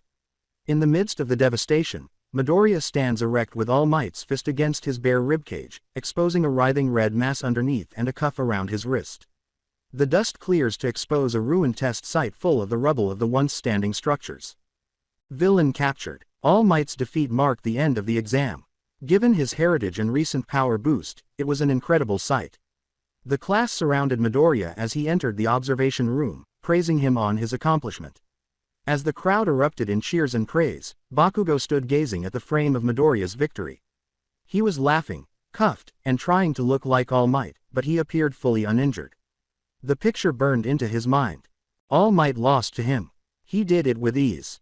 He is superior too. Bakugo dismisses that idea with a toss of his head. No, he could never defeat me. I will always be the greatest person this world has ever seen. I shall be the greatest hero in history. Nothing, not even All Might or Midoriya, could stop him from pursuing his goals of being the greatest hero of all time. All Might called Midoriya a few days later while he was viewing films at home. Young Midoriya, I hope I'm not interrupting anything. No, not at all. Why did you call? Did you want to speak to Nana again? Maybe later, but I'm calling to invite you to join me at the Expo on Island, my treat. Of course, I would love to. Great, there are some people I would like to introduce you to that I think you will get excited for. I get to meet David Shield. Of course, he has been a longtime friend of mine and, as you know, created my hero costumes. I'll come pick you up tomorrow. Pack light, we'll be there for 2 days. Tomorrow. All Might had just landed his private plane on the island with Izuku. They entered a hallway that was lined with screens and a treadmill. They were included into the island's attendance record after being scanned. When an assistant recognized All Might as they were leaving the airport, a throng of admirers and media gathered to try to get a close-up look. Mighty the hero stayed to sign autographs for everyone. They were near some stairs and in front of a fountain as they got out. Sorry about that. I guess my fame precedes me. Do you have to deal with them all the time? Part of the job, my boy. You'll have to get used to this as your name gets out. We should be meeting my old friend now. He doesn't know about One for All, so try not to mention it. He's your friend, right? Why doesn't he know? I don't want to bring him into All for One's attention. All Might, if he is as smart as I think he is, All for One already has an eye on him. He needs to know All Might. He is already in danger. He needs to prepare. All right, Midoriya, I'll tell him when I get the chance. They were drawn to the sound of a pogo stick. They observe a blonde girl wearing glasses riding a crimson, sleek-looking pogo stick at the top of the steps. She leaps to embrace All Might as she descends the steps. Uncle Might, Melissa, you've grown since I last saw you. Any bigger and you won't be able to pick me up anymore. Melissa turns to Midoriya as they part ways. Oh, nice to meet you. I'm Melissa Shield. I'm Izuku Midoriya, a hero student from UA. I'm in All Might's class. Her eyes shine with appreciation as they shake hands. She started walking about Midoriya, looking at his hero suit and prodding at the parts that piqued her curiosity. This costume is pretty cool, and I can see that it doesn't have much defense, so you must have a defensive quirk. You can say that. She looks to All Might. You wanted to meet Dad, right? He's in his lab, follow me.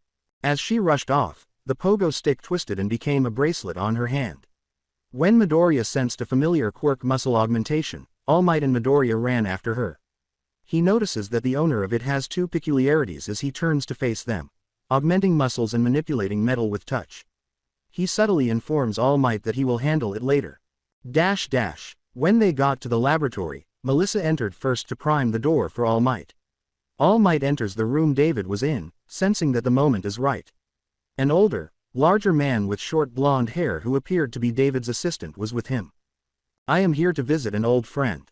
Might, what are you doing here? What got so big that you would leave behind your friends? How could you? Their shenanigans make each other chuckle. Good to see you, All Might, and I believe that this is your student. My name is David Shield, inventor. Midoriya shakes his hand in such amazement that he is unable to speak. David and Izuku observed that All Might coughed into his hand. Melissa, could you show Midoriya around the expo? I want to speak with your uncle privately. Sure, Dad. Come on, there's so many things to show you. Midoriya goes with her. You too, Sam. With a nod, the elder man exits the room. All Might reverted to his slender shape, as steam poured from his body. David tries to console him as he collapses to the ground. Sorry, you had to see me like this. Nothing to apologize for. Let's get you to the lab. Melissa takes Midoriya on a tour of several museums. They witnessed David Shield's numerous inventions. Midoriya heard a familiar voice as they were conversing. Midoriya, Uraraka is wearing her hero outfit when he turns around. Who is she? Oh, I'm Melissa Shield. I was showing Midoriya around the exhibit. You must be Midoriya's classmates.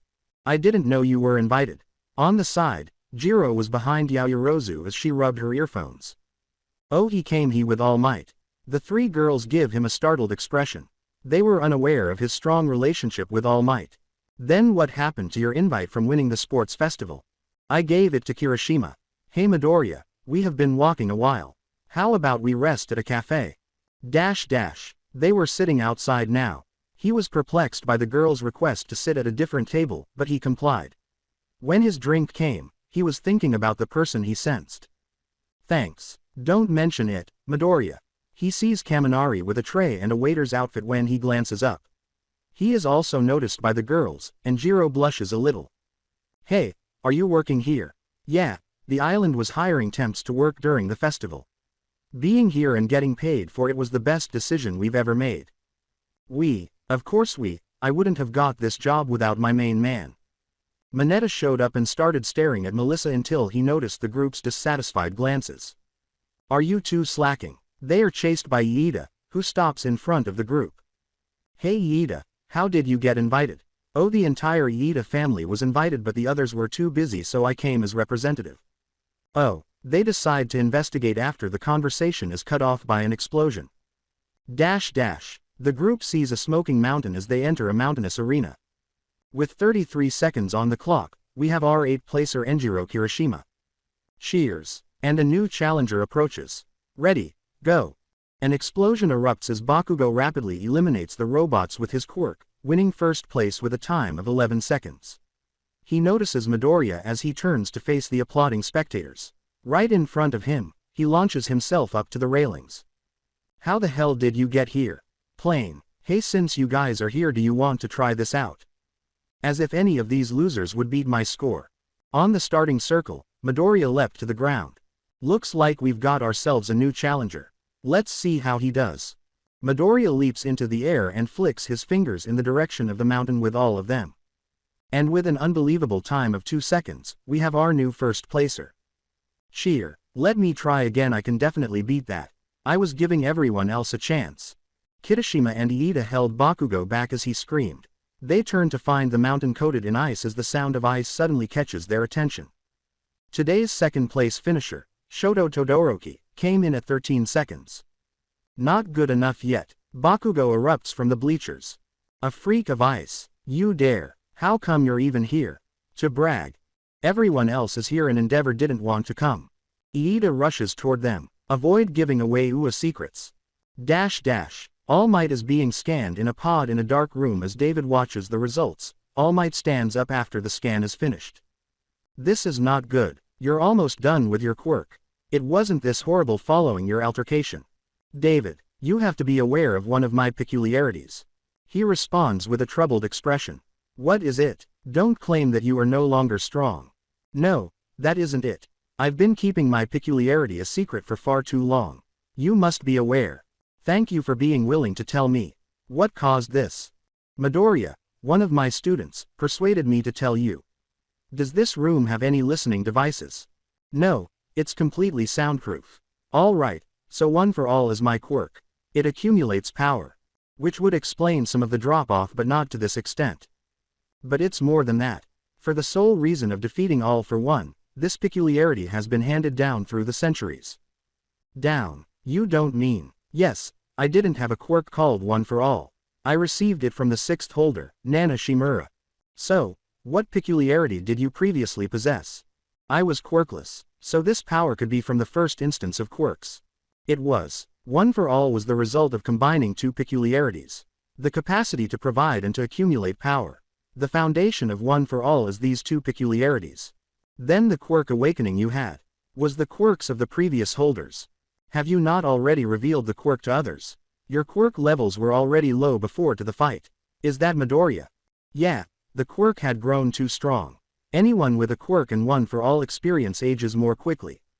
The 4th had to pass on the quirk after only 18 years of life. Additionally, you've owned it for 40 years. How? The one thing that made me different, I didn't have a quirk, so One for All wasn't a burden on my body. That's why you selected Midoriya, then. With the boost, he was able to adjust to the strain of the quirk. We didn't have time to find another holder, so Midoriya was the only way to ensure peace if I were to fail in defeating All for One. All for One has lost, as you have been claiming. Do I need to know anything? One life for all. His subordinates are more competent than we realize, it turns out. Quote. Don't worry, we'll end his reign. Midoriya has what he needs to defeat him once and for all. I have no doubt about it. Wearing a dark green suit, black shoes, a slightly lighter green tie, and a maroon dress shirt, Midoriya was waiting for the others to arrive in the reception hall with Iida, Todoroki, Kaminari, and Mineta.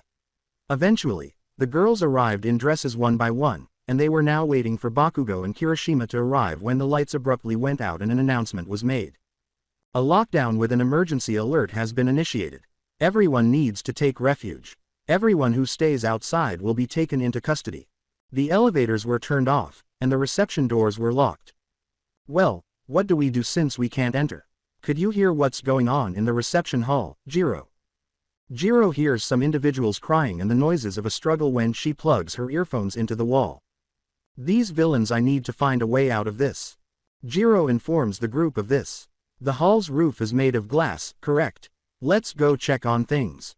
When they reach the roof and gaze down, they witness a number of armed villains and heroes who are bound by blue bands.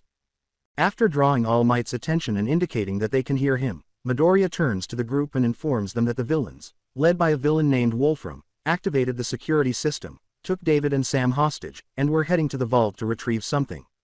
All Might objected, but changed his mind after hearing Midoriya's assurance that they would take care of the situation. All right, we are aware that this is an urgent situation. The security system is under the hands of villains who have invaded the island. What floor is the security room on, Melissa? The 200th floor. That's really high. How would we get there? Quote. From the outside, I'm getting there. Until I gain power and free the heroes, I will rise to the top and work my way down. To make sure they don't get away, you guys can start at the bottom. Could you build us some gadgets so we can talk, Momo? For everyone, she creates earpieces. However, how are you ascending? The ascent is somewhat lengthy. I have a few tricks up my sleeve. To the girl's agitated screams, Midoriya removes his shirt, and dragon wings appear on his back. Or my back in this instance.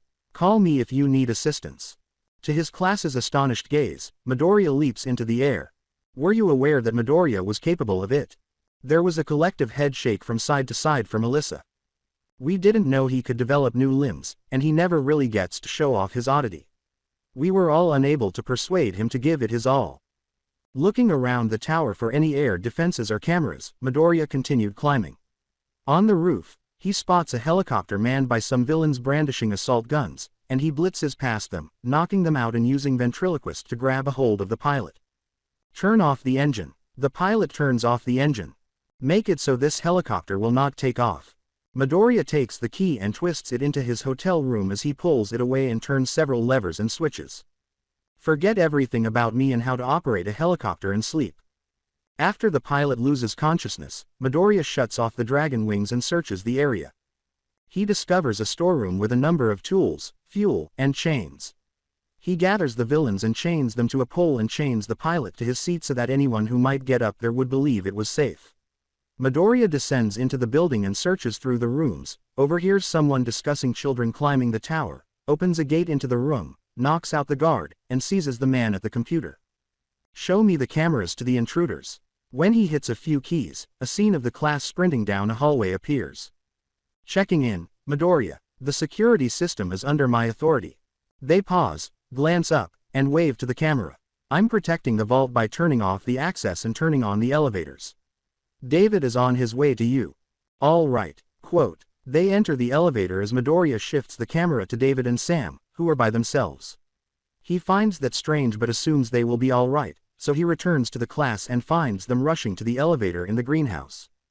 Guys hold on, the elevator has a few hostiles. As two villains emerge from the elevator, one of whom resembles a weasel and the other is short and has a shaved head, the class plunges into the bushes and is gazing about when Bakugo and Kirishima enter. Is Kirishima really that bad at following directions?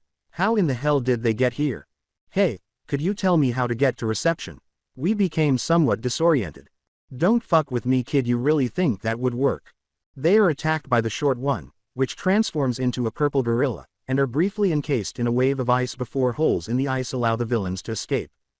Tell your leader to come up and that David has got his device. When the villain does this, Midoriya waits out of sight of the door, watching the cameras to make sure the group is safe and since he no longer needs the hacker. Hacking taken. A few minutes later, a big red-headed man wearing a trench coat is standing at the entrance. Come on, let's go. Before he can act, he feels a hand grip the back of his head and notices his subordinate on the ground with the other vanished. Manipulation of metal, taken from muscle augmentation. In an attempt to trap the intruder, he knocks the hand away and touches the door frame, but his quirk is ineffective. He tries again and again, and as he tries to punch the child, muscle augmentation fails and he is knocked to the ground. What, then, did you wish to pilfer? Why would I even tell you? How did you alter my peculiarity? That's quite easy. I accepted it. The only person he knew who could take peculiarities was Wolfram, who stared at the metal in shock as Midoriya taps the wall and the metal in the walls comes out and wraps around the criminals. Everything for one. I was set up by that jerk. So you were working for him. What do you mean you planned this? When Midoriya heard Melissa's voice, he opened the camera for the vault room and dragged the villain to the computer. David was talking to Melissa and the other students, while Sam was carrying a briefcase. When the board learned about my research, they put a stop to it. I have to figure out how to get it to All Might. You've probably observed that he's losing strength. Hey, let the boss go. When Midoriya turns around, he sees a villain with desaturated pink hair swinging at him with arms that resemble cones and blades. He grabs the blades and crushes them, causing blood to drip from the seams. The villain falls to the ground with his arm wet, looks up angrily, and tries to swing with his other arm, but Midoriya catches it again.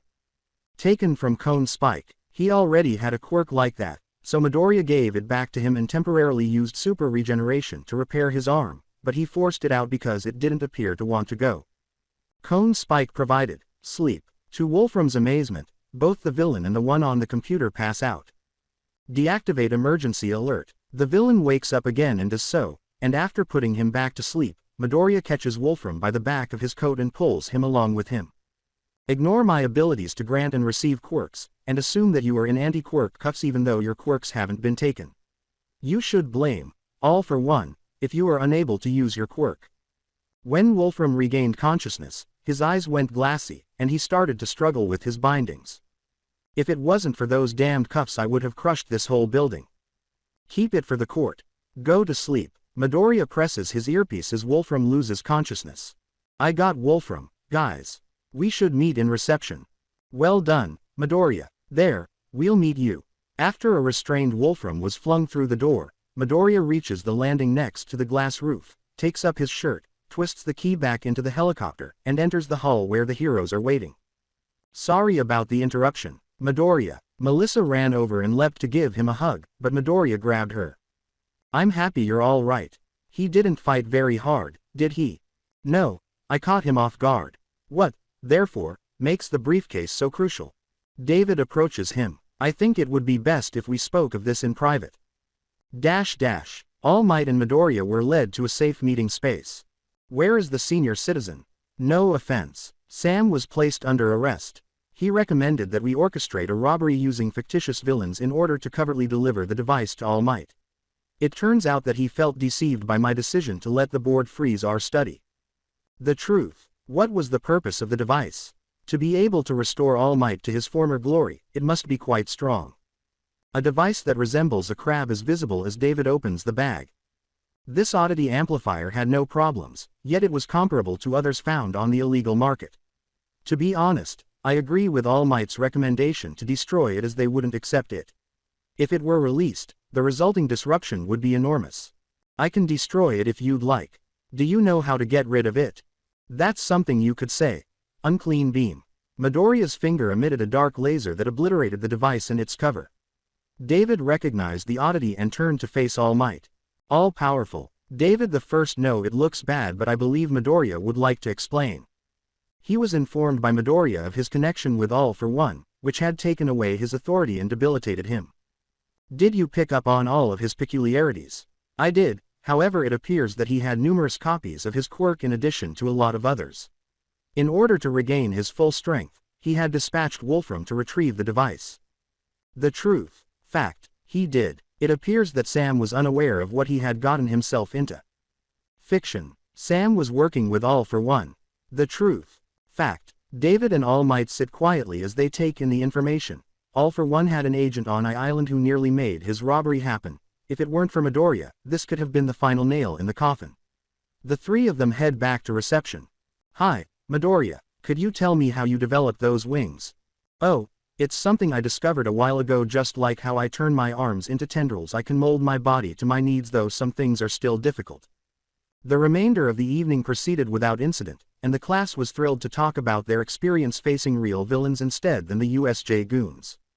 Melissa even got to present a gauntlet that reduced Quirk strain from excessive forces on the body, effectively acting as a brace. She invited an audience member to try it on, and she chose Midoriya. She put the red bracelet on and tapped it, causing it to unfold and wrap around his arm. The following day was the expo where scientists shared their discoveries and inventions, and the entire class was in awe of the presentations, mainly the innovations in hero costumes. Go on, try it out. On a sunny day with mild clouds, the roof opens up to the sky.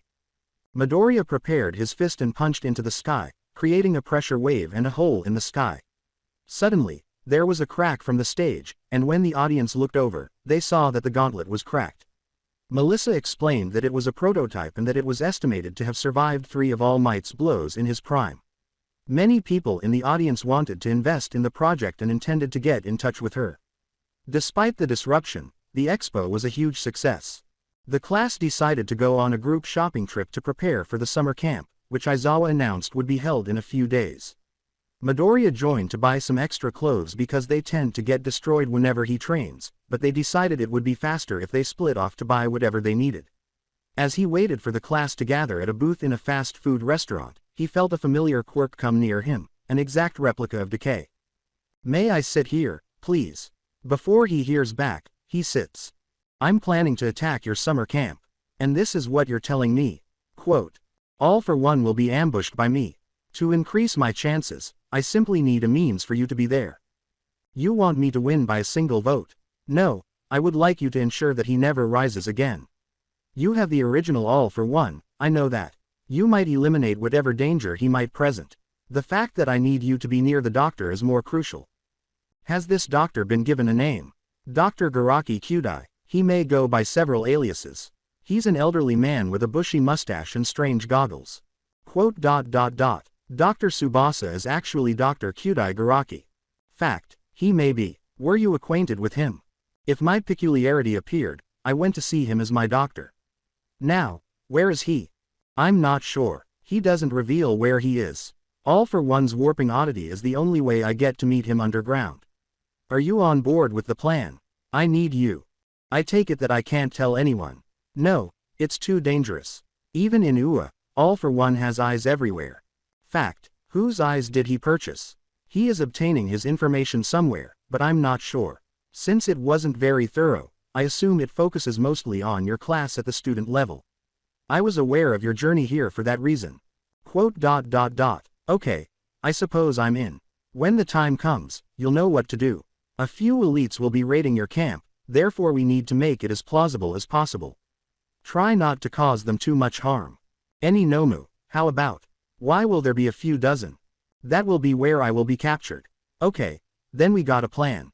Midoriya, as he indicates Shimura to depart, Tenko looks over Shimura's shoulder and sees Uraraka looking bewildered. He waves to her. Anyway, it was a pleasure speaking with you, but I must leave. Until we meet again, Midoriya. You too, Shimura. Hey, was that your pal, Midoriya? Yeah, it's been a long time since we've seen each other, so he wanted to catch up. You came just as he was leaving. When everyone had finally reunited, they exited the mall and went their separate ways after realizing that nobody was missing. On the day of the summer camp, everyone got on the bus and we were driven into the mountains. As we traveled, everyone was talking eagerly about the activities they may do there when the vehicle abruptly came to a stop at the mountainside. Rest stop. After exiting the vehicle, everyone breathed in the clean woodland air. Keep these dazzling eyes on you. Very adorable and feline. Wild pussycats. Together with a youngster, the hero group was in their famous posture. Hello students, I hope your trip out has been enjoyable. There's a reason you're here. You could call it a challenge. You all have to walk as quickly as you can to the camp. You've got 3 hours. When some of the students realized what was going to happen, They attempted to escape back inside the buses, but the earth beneath them gave way before they could get away, and many fell into the forest below. Midoriya, who had handled the fall well, helped some of them get back up. Adapted Teflon-like skin. Adapted electricity resistance. Adapted acid resistance. Enhanced potency. Teflon-like skin. Go wild, because we own the entire forest. Bakugo blasted into the air as Todoroki rode on his ice toward the camp, leaving the class behind, and Midoriya removed his shirt to reveal his hero costume underneath. Pixie Bob informed them from the road they came from. The class now knew they had complete permission to use their quirk to get to the camp. Wow, Midoriya, didn't think you were so prepared. Well, if you are Nezu's student, anything can happen. To the surprise of others who hadn't noticed, two wings exploded out of his back. Gosh, Midoriya, when did you find out you were capable of that? I figured this out some time ago. Didn't think it was necessary to use it. Who wants to hitch a ride now? To see what the pussycats have in store for us, I'm still taking a plane back here. After none of them accepted the offer, the warning went off, and just as a big brown wolf was about to attack Jiro from behind, Midoriya flew over and used his wing to block the wolf, sending it flying into a tree and destroying it. It appears that we will have to deal with golems. Let's move forward. Kirishima, Sato, Shoji, and Tenya guard the group from the side and the flanks, while Midoriya stood at the front, leading them through the forest and batting away any threats that came his way. Following a few run-ins, Midoriya flies into the air to assess their progress and ensure they are headed in the correct direction. They arrived at the camp after 4 hours, and Bakugo and Todoroki were somehow behind them. The class, with the exception of Midoriya, appeared exhausted and gaunt from the journey. Excellent work, class. You arrived sooner than we anticipated. What, you mentioned that we ought to have gotten her in 3 hours. Oh, given that this is your first time, that is the amount of time we pussycats would get. You all performed admirably, in particular, Midoriya, who guided the majority of you while ensuring that you were all headed in the correct direction. You two should not abandon your fellows to their own devices, Bakugo and Todoroki. In the rear, Midoriya saw a boy wearing a red cap with 2 gold spikes. Who is the child? Oh, that's Kota, my nephew. Kota says hello. The boy laughs. Hey there, I'm Izuku Midoriya. Kota's hand is grabbed as he attempts to punch Midoriya below the belt. I don't need to meet some hero nobodies. Mandalay apologized for his demeanor and asked that Kota be excused before he stormed off. Come in and pick up your bags. Dinner will be ready shortly. After settling into their rooms and setting up their belongings, the class went out to enjoy a spectacular dinner prepared by Tiger and Ragdoll. They were informed that there was a gender-segregated hot spring, and the guys sat in the water discussing how Bakugo and Todoroki were slower than the rest of the group. Bakugo primarily explained that they were slowed down by a group of mud monsters that kept coming, while Mineta's ear was on the dividing wall. Heaven is quite near. Paradise is just behind this wall. Mineta, such actions are unworthy of a hero.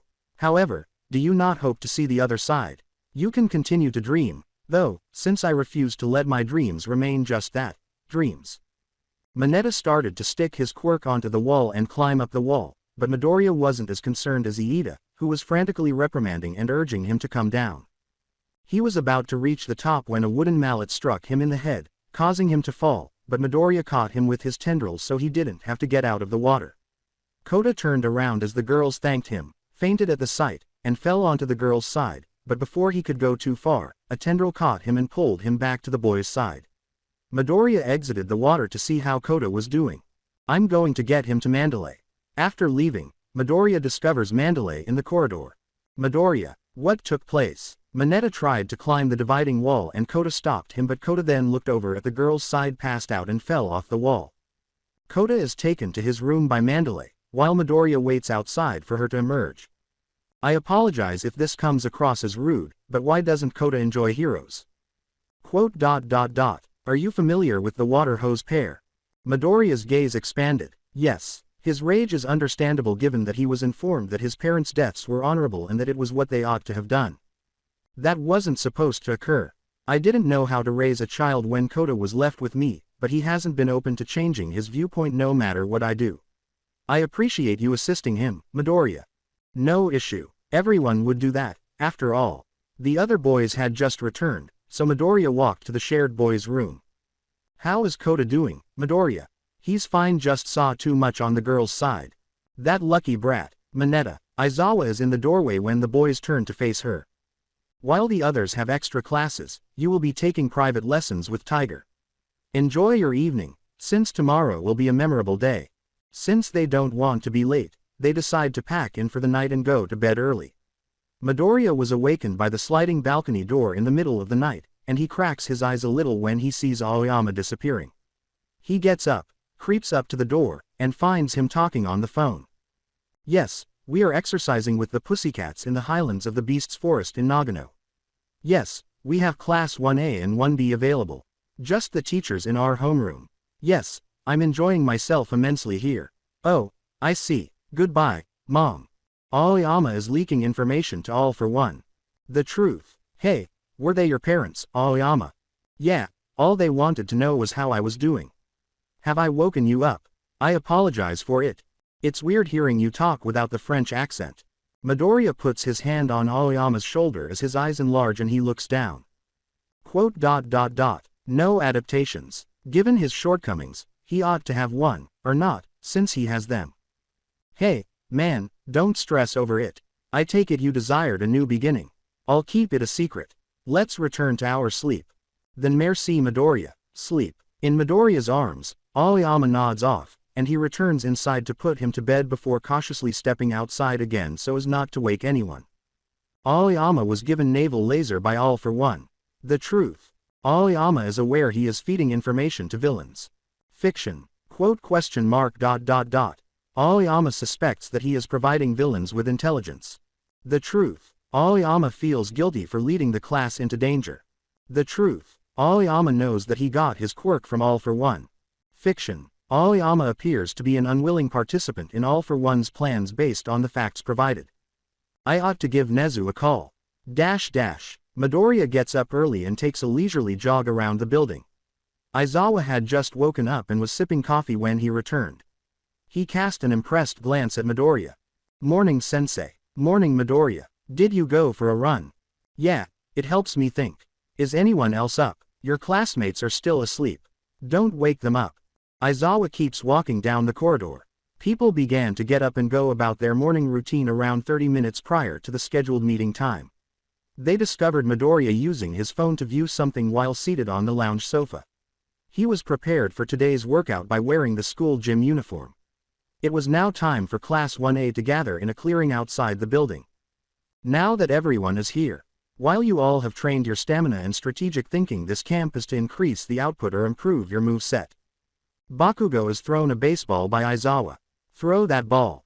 Bakugo works hard, runs in place, and throws the baseball just like he did on the first day. 1.104 kilometers. The outcome stunned the class.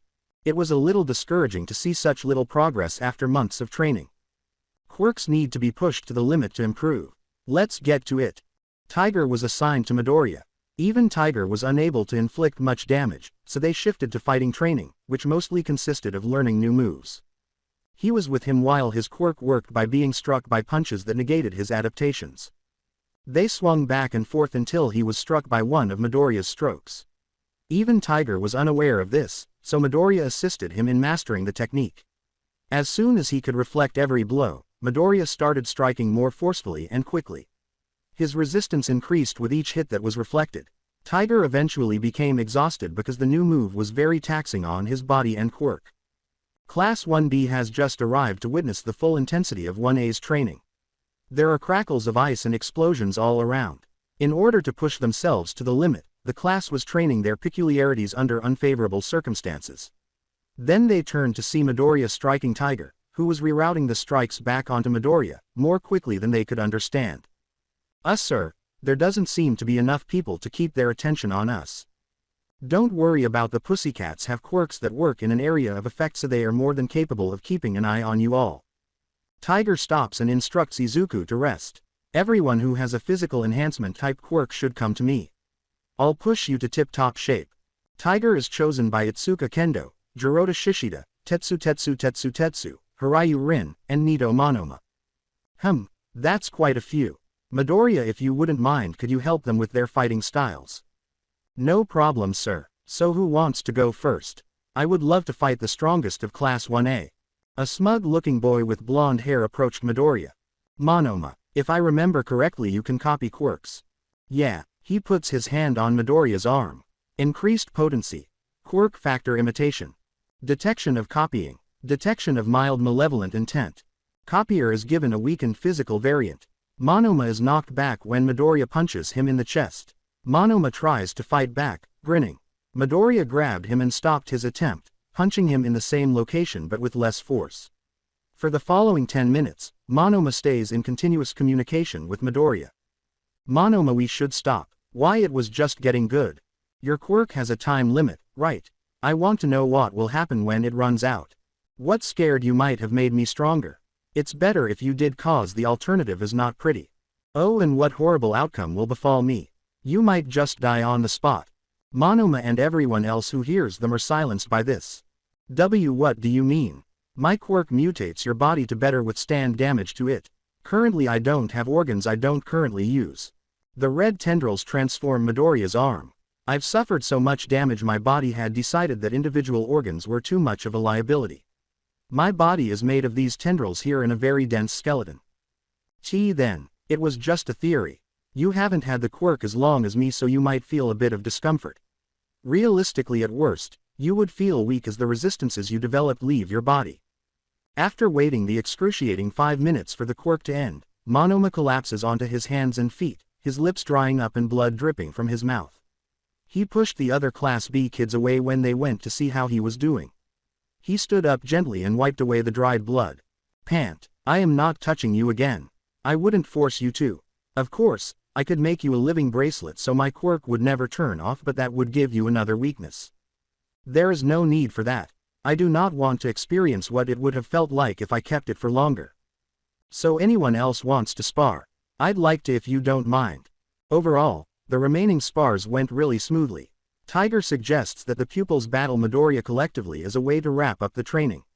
Not wanting to take the chance of touching Midoriya, Monoma searched for any ranged quirks. Hey, I want to try something. With a nod of assent, Midoriya removed his shirt. He closes his eyes, turns on multiplier, and 4 tendrils grow out of his back to create arms, striking his 6 fists together, sending little shockwaves through the air. Come on, I want to try these out. The 5 pupils disperse around Midoriya and launch an attack as a group. Monoma and Hiryu stand back and use ranged strikes when they can, while Kendo, Tetsu, and Shishida charge in to engage him in close combat. Shishida received the initial blow when he struck Midoriya with his palm, but the attack was deflected and he was punched back. Tetsu was the next to approach from the side in an attempt to enter his blind spot. His fist makes contact with a metallic clang, but the outcome was far from satisfactory. Tetsu attempted to stop Midoriya's retaliatory punch by crossing his arms, but he was flung back a few meters, shattering the metal on his arms in the process. Kendo attempted to slap Midoriya away without giving him any time, but the hand was halted. Midoriya's upper torso was engulfed in flames before he could strike back. Hiryu threw his scales into the fire because he felt it was insufficient. When the flame went out, Midoriya was visible, smoldering but largely unhurt. When the group realizes this, they step up their efforts. The gang is exhausted and panting on the ground after 20 minutes. Midoriya, however, didn't appear any worse for wear. Well fought, Midoriya. I believe that will be all for today. You all can go inside and rest. Some of them thanked Midoriya for the training as they gently dragged their weary bodies to the facilities to rest. Withdrawing his excess arms, Midoriya returned inside. Despite the fact that both classes were exhausted, they will at least be receiving a substantial supper to help them recover. They looked at a crate of supplies that had been slammed upon the table. Oh, by the way, the first meal was a freebie. For the rest of the time here, you all will be cooking your own meals. As they began to cook, the classes moaned. Midoriya did a lot of the heavy work and utilized several tendrils to help cook the dish, which the classes enjoyed. Mandalay asked Kota if he could bring him his food once Midoriya saw that he was gone. He feels Kota ascending a hill by himself while he is strolling through the woodland. Midoriya warped to him after opening a warp gate near his location. Hey, Izumi, how the hell did you find my hideout? I just followed your footprints. You weren't at dinner and Mandalay got worried, so she sent me to get you food. Like I would eat anything made by a hero. Even if you hate heroes, you can't deny what your body wants. Growl. Then just leave it here and go away. You don't need to see me eating it. Alright, I'll leave. Izuku gazes up at the night sky and the woodland. It's a shame what happened to your parents. The clearing suddenly falls silent. What do you know? You people playing heroes and villains just so you could all kill each other. You all just want to show off how flashy your quirks are. Is that what you think heroes do? Quote. I don't need to explain myself. I don't think that you should lose your parents just because they were heroes, but what do you think would have happened if they didn't step in? They would still be here. Yes they would, but if they didn't stop that villain, how many more kids wouldn't get to see their parents again? Quote. You're just like them, telling me that they should have died. They decided to stop him, but that doesn't mean they never loved you. The people who told you their passing was noble or wrong. Any death is a tragedy even for those which are irredeemable. I'll let you have your dinner. Kota was left to reflect while Izuku looked around the forest for any trespassers. He doesn't find anything. Hopefully Shimura won't go too overboard. I just jinxed it, didn't I? The truth. Sigh. The following training day came and went. Some found it more difficult because the remedial session concluded late at night, leaving them worn out, but according to Aizawa, this will lead to further gains. Once more, the classes were required to prepare dinner at night. They agreed that Midoriya should be excused from cooking and dishwashing because she had prepared their meal yesterday.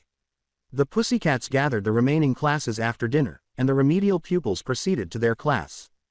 Alright everyone, tonight we have a game for both classes to play. The game is called a test of courage. Both classes will go into the forest for a spooky night stroll. One class will act as scarers trying to scare the other class. The other class will go into the forest in pairs, and their objective is to not show fear and to pick up their name tags from ragdoll in the forest. The game lasts for 15 minutes and the roles switch. Whichever class gets the most scares wins. Everyone in Class 1B enters the forest. They had 5 minutes to arrange themselves. Every 2 minutes, pairs of students from Class 1A entered. 2 villains emerged and knocked out Pixie Bob as Uraraka and Asui vanished from view. Hello heroes, we are the Vanguard Action Squad from the League of Villains. I am Spinner and this lovely lady is Magna. Spinner observes the class and realizes that Tenya is Stain's last goal, but not before he spots the lone other person who is considered a real hero. He rushes up to shake Midoriya's hand after his facade collapses. Oh my god, it's Invincible Stain's true hero. Magna, however, halted him before he could move. Spinner, don't forget why we're here. The two antagonists positioned themselves to assault the heroes, who reciprocated. Mandalay, Kota is missing, I know where he is. Midoriya, I give you permission to use your quirk to get Kota and engage with any hostiles on the way. Midoriya flies to Kota's hiding place when 2 crimson wings explode from his back. He witnesses blue flames engulfing the trees on the way. A few pupils were attempting to flee to the camp structure. When he arrives at Kota's place, he sees a big man with a recognizable peculiarity. Hey, kid, this is a pretty good spot. You could see the whole forest from here. Who are you? How did you find my hideout? Oh, I'm just a hiker. In fact, I'm looking for someone. Do you happen to know anyone with green hair? Oh, I'm right here. Turning around, the big man Midoriya knew as Muscular found a fist a few centimeters from his face. Muscular is embedded in the mountainside, and the fist connects. Come on Kota, let's go. Your aunt is waiting for you. Muscular leaps out of the mountain and tries to strike Midoriya, but a palm stops his fist, thus it is unsuccessful. When he tries again, Midoriya takes it on the chin with ease and his head hardly moves. As more muscular fibers wrap his arms, Muscular intensifies his efforts. Kota was knocked onto his ass by the shockwaves from each blow. So you're Izuku Midoriya. The boss told me to not get you when I see you, but I don't care, I haven't faced anyone who could shrug off my blows. Show me more. Muscular gets bigger and throws a barrage of strikes against Midoriya. Midoriya remains steadfast despite each hit becoming more powerful. Muscular eventually stops panting. Why won't go down? I get stronger the more you hit me. Did Shigaraki not tell you? Muscular's eyes enlarge with anticipation. Anyway, I think we've been here long enough. Muscular begins scanning his surroundings to determine where he will launch his attack as Midoriya vanishes from view. Abruptly, the back of his skull gripped him, causing him to fall to the ground. Sleep. Muscular loses consciousness. Kota. He rushes out of his hiding place. Midoriya, are you okay? Oh, I'm just fine, it'll take a lot more than that to take me down. Let's go. Midoriya flew back to camp while Kota was picked up. While traveling, he witnesses Aizawa simply holding a villain with black hair in his bandages before the villain turns into sludge. After landing, Midoriya puts Kota down. "Midoriya, what took you so long? Muscular held me up. The League is after me. Then you should get back to camp. I go get everyone else. That would take too long and I've already faced them before. If I just go back then they will target the others. Quote. Okay, go tell Mandalay that students are allowed to use their quirks. I'll get Kota back."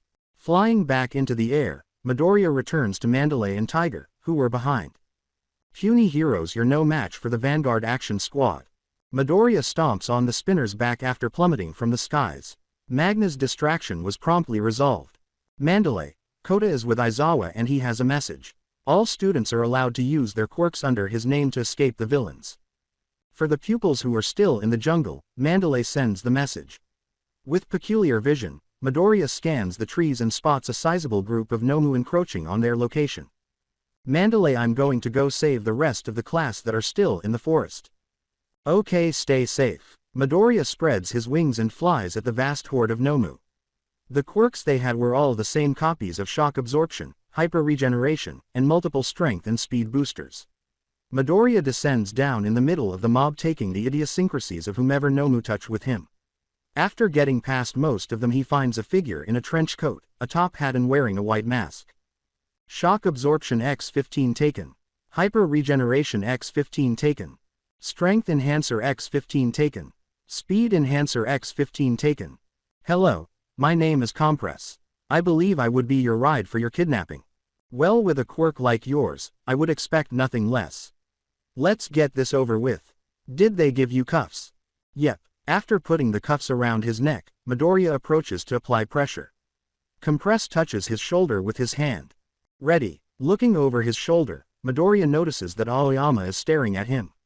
Midoriya turns into a blue stone and mouths that it's all part of the plan. Aoyama witnessed Midoriya voluntarily being taken prisoner by the League. When the villain turned around, he retreated behind his bush. After the villain left, he attempted to return to the camp, wondering why Midoriya had mouthed that it was part of the plan. However, he was once again hidden close to the villain's rendezvous place, suggesting that luck had run out on him. "You got the kid, of course. Good." Shigaraki pulls a radio out. "Package secure. We're getting out of here." Compress and Shigaraki abruptly vanished into thin air after spitting out black muck. Coughing the last of the sludge from their throats, the Vanguard action team reappeared in the pub. "Man, that does not get easier. Tell me about it. I didn't sign up to be filled with sludge." "Shut up all of you. Show me our prisoner." Compress removes a blue marble and gives it 2 taps. Midoriya immediately falls asleep on the ground. "You've done well, Tamura. Bring the boy to the doctor." Midoriya was lifted up by a Nomu, who then twisted around to greet Dr. Garaki. The doctor laid Midoriya on an examination table and examined his body. Izuku was in the doctor's arms when he was abruptly seized. Quiet. Clouds form in the doctor's eyes. "Tell me, where is All for One?" The doctor doesn't say anything, leaving Midoriya perplexed. "Write down the location of your master All for One." On the examination table, the doctor writes his own bloody cut on his finger. He commits it to memory and issues another order. "Show me how you get to All for One." A little Nomu with 2 legs wearing sneakers approaches the doctor after he gives him 3 claps. All for One's warping peculiarity was replicated in it. Taking its quirk, Midoriya snatches it and crushes it. It is followed by another Nomu as well. It had the appearance of a tiny Pac-Man cat. It also had a quirk double that was stolen. Warping taken. Taken twice. Lead me to your strongest Nomus. The weaker Nomus is contained in a number of pods that the doctor guides him past. Since he already had a number of quirks, he absorbed theirs and used them to expand his tentacles and wipe out the Nomu. Tool arms removed. Taken from the signal jammer. Gecko captured. Body bulk taken. Taken from scale mail. Transform obtained. Blue flame removed. Taken using compression. Gas extracted. Blade tooth removed. Magnetism extracted. Decay taken. 15 super regeneration shots. 3 shots of shock absorption. Taken by strength enhancer X57. Speed booster taken 60 times. Taken by self-detonation X10. After that, the doctor shows him a room filled with 12 pods. Their peculiarities are quickly taken and destroyed by Midoriya. Taken power. Jets mounted on the shoulders. 12 super regenerations. 5x5 muscle augmentation. 12 radio waves captured. Arms taken for transformation. Taken from storage x2. Hypertrophy times 5. Taken from liquefaction. Taken by rupture. Taking a wing. Taken from the burst. All mouths are taken. Expansion taken. Taken from the bright side. Head whip removed. Taken by crush. Taken from the trunk. Bone barrier removed. Radio waves. Why would they require that? Unless Midoriya commands one of the Nomu to teleport in front of him using the quirk. Before him a black sludge appears. It jumps when he orders it to. He used an impure beam to destroy the Nomu's quirk after realizing that this was how they were managed. Taken for 1. As Midoriya returns to the examining room, the television abruptly turns on. Doctor are the samples collected. A tendril is swiftly pushed down the doctor's throat by Midoriya, who then takes a mold of his vocal cords and replicates their shape. Yes, master, but it will take a while to get any results. Good. Send the boy back with Tamura. He may see reason yet. Yes, master. The television shuts off. In order to be sure he wasn't listening in, Midoriya waits a few minutes before speaking. You will dream and believe that you have a sample of my flesh to study. You will find great results that are unknown to you and are unusable in your research. You will stay asleep for the next few days. Nothing will wake you up during that time. After the doctor passed out, Midoriya gained access to his computer and employed hacking to move all of the files to Nezu's backup system. He placed a tiny fragment of himself in the doctor's frontal lobe before departing. After finishing that, he assumes his position and collapses back onto the bar, pretending to be unconscious. They carried him to another room. Hey, Midoriya, you can get up now. Although Muscular was absent, Midoriya opens his eyes to see the entire Vanguard action squad. So what did the doctor do? Nothing at all. I was able to destroy all the Nomu in the lab and I got the system transferred to someone I trust. What about the doctor? Wouldn't he blow our cover? He will be asleep for the next few days. If anything goes wrong, then I have a little surprise that will blow his mind. So what do we do now? We wait until the heroes show up. Quote. You play poker. Midoriya hung around in the bar for the following few hours. Shimura was happy to watch television. Around the table, playing poker, were Spinner, Compress, Twice, Magna, Dabi, Toga, and Midoriya. Midoriya disregarded Toga's repeated attempts to stab him in an attempt to reveal his beautiful blood, and continued to play. Adapted from Chameleon Skin, Enhanced Potency, Quirk Factor Mimicry. Hey, Midoriya, you should check out the news. Nezu's, Aizawa, and Vlad King were holding a news conference on the TV. They expressed regret for not protecting the pupils. How can we trust that an incident like this will not happen again? You've already made promises during the last conference. What makes you confident you will be able to deliver now? Unfortunately, I am unable to provide full details of the efforts we are making as it endangers our student, but on my name, we are doing what we can to ensure that an incident like this will not happen again. There were reports that the students were allowed to participate in the subduing of villain, but this has directly resulted in the capture of one of your students. Any comments?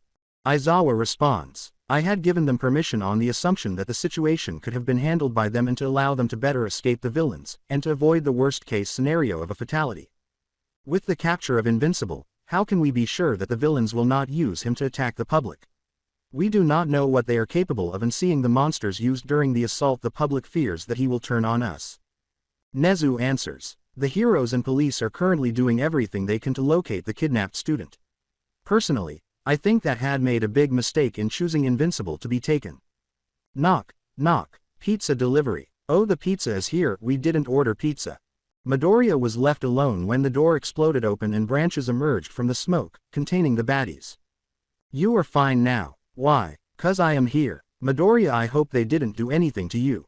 Oh, I'm fine, but Tenko and the others have been great to hang out with. What the hell are you talking about, kid? You'll find out later. All Might get to Kamino Ward as fast as possible. He is there and he will put lives in danger. With a shockwave, All Might exploded from the ceiling into the air and took off. Let's get you home. Don't bother, he will pick us up. So, to the astonishment of the heroes, black sludge emerged from his mouth as the other members of the Vanguard Action Squad teleported away. Nomu started to show up in the bar before they left. I will continue the story in next part. Till then, bye bye.